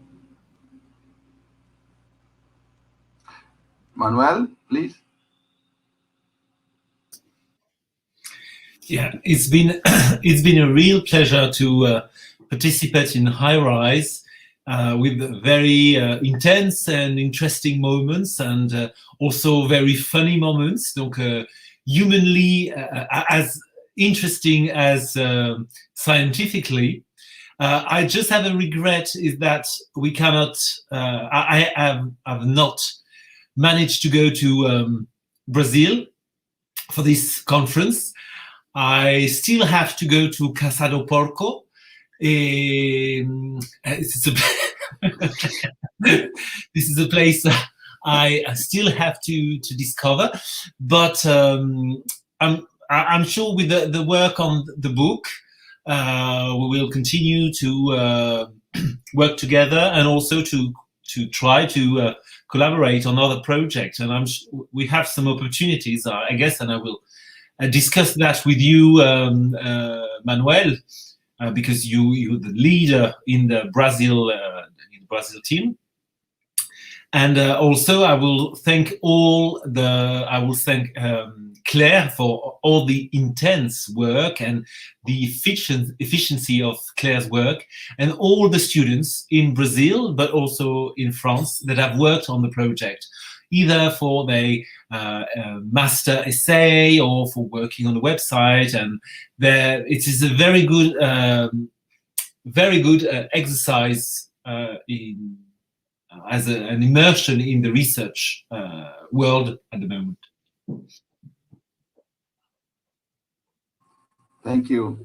Ricardo? Yes, I also want to thank, because since I'm a student, every experience is another chance of learning, and learning with such huge researchers like you is a tremendous honor. I'm very happy. And I've been on the project for the last 2 years, more or less, and I can say it was just as important as any other discipline I've had in other class I've been having on the architecture graduation. So I thank you, Manoel. Thank you, Christian, and everybody in the project for allowing me and other students and people who are watching to get in touch with so nice content. Thank you, everybody. Christian, who goes? You or I? Me. Well, it's the closing of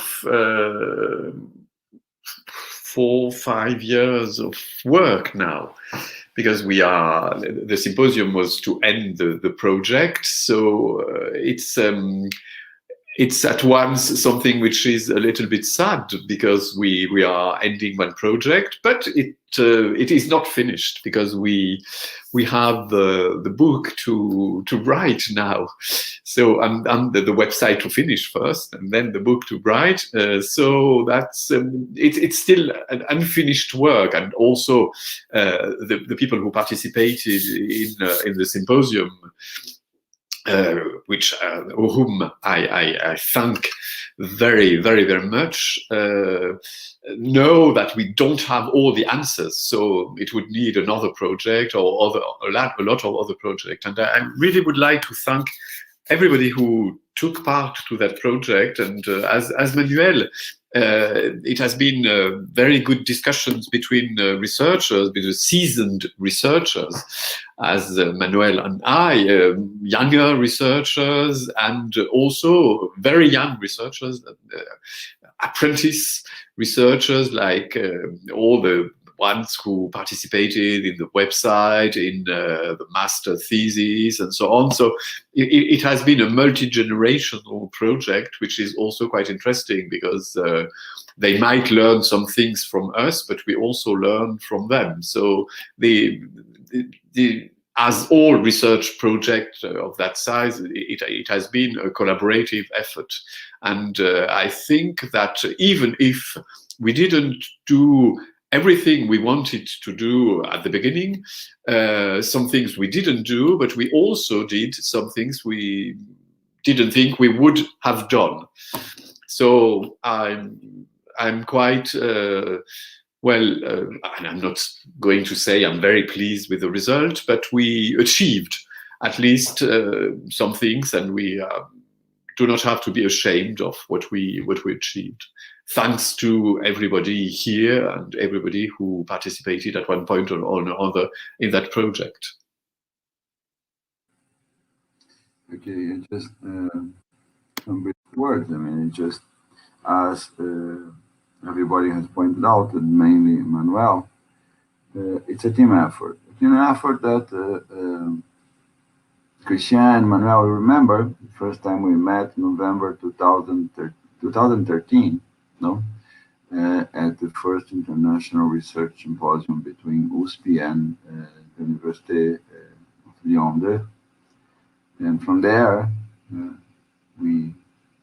the first year we presented the proposal for the Highrise was in the FAPESP ANR call in 2015. We didn't get it. And then we reviewed the proposal. We presented it in 2016, and we got it since January 2017.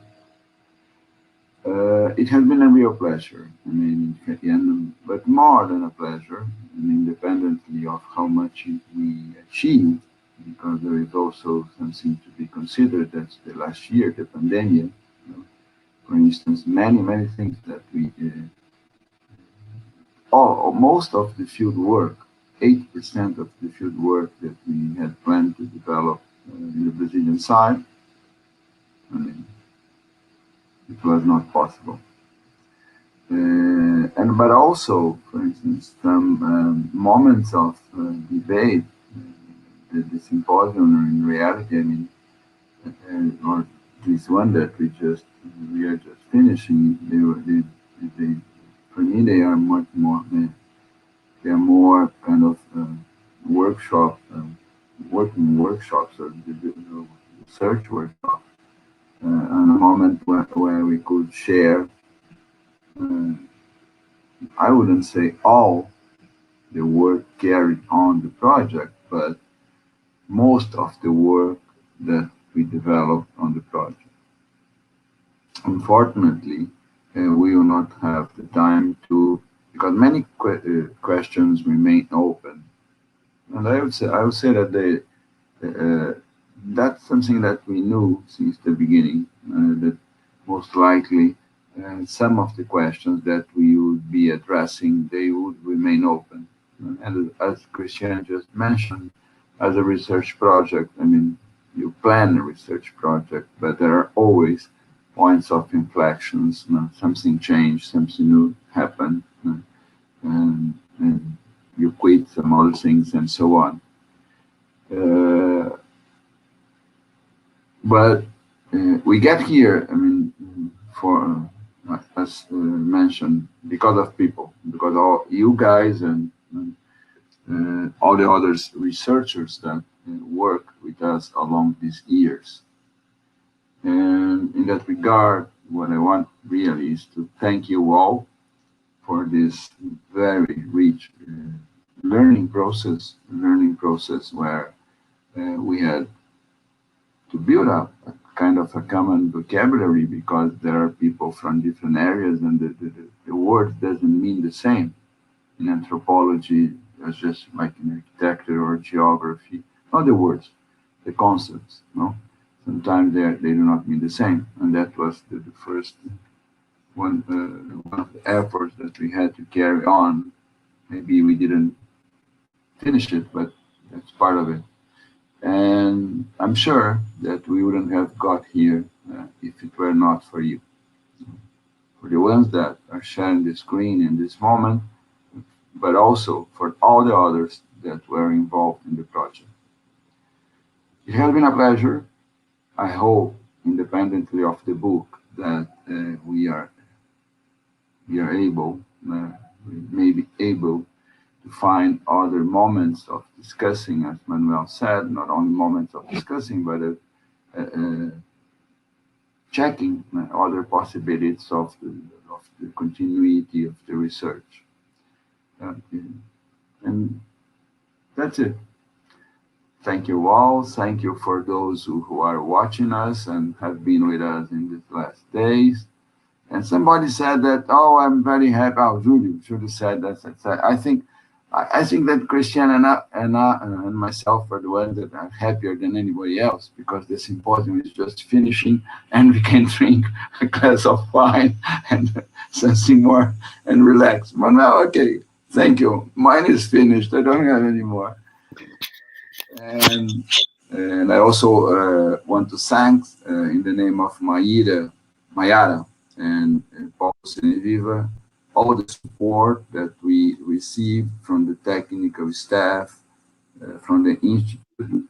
In the name of you guys, Mayara and Paulo, my thanks, and also the thanks of everybody in the project for such a wonderful work that allowed this, I don't know how many hours of transmission and recording and so on. That's it. Okay. Yeah, it was an academic adventure, but also mostly a human adventure, and so that was the greatest part of it. So thank you. And Christian and Manoel, I know that you are going for holidays next week. Have a nice holiday. Nice holiday. I just envy you because I'll have classes next week. I will not be able to go on holidays. And we talk when you get back. Okay. So take care, everybody, and bye-bye. Thank you, Sarah. Thank you, Claire. Thank you, Ricardo. Thank you, Julio. See you soon. Yeah. Bye-bye. Bye-bye.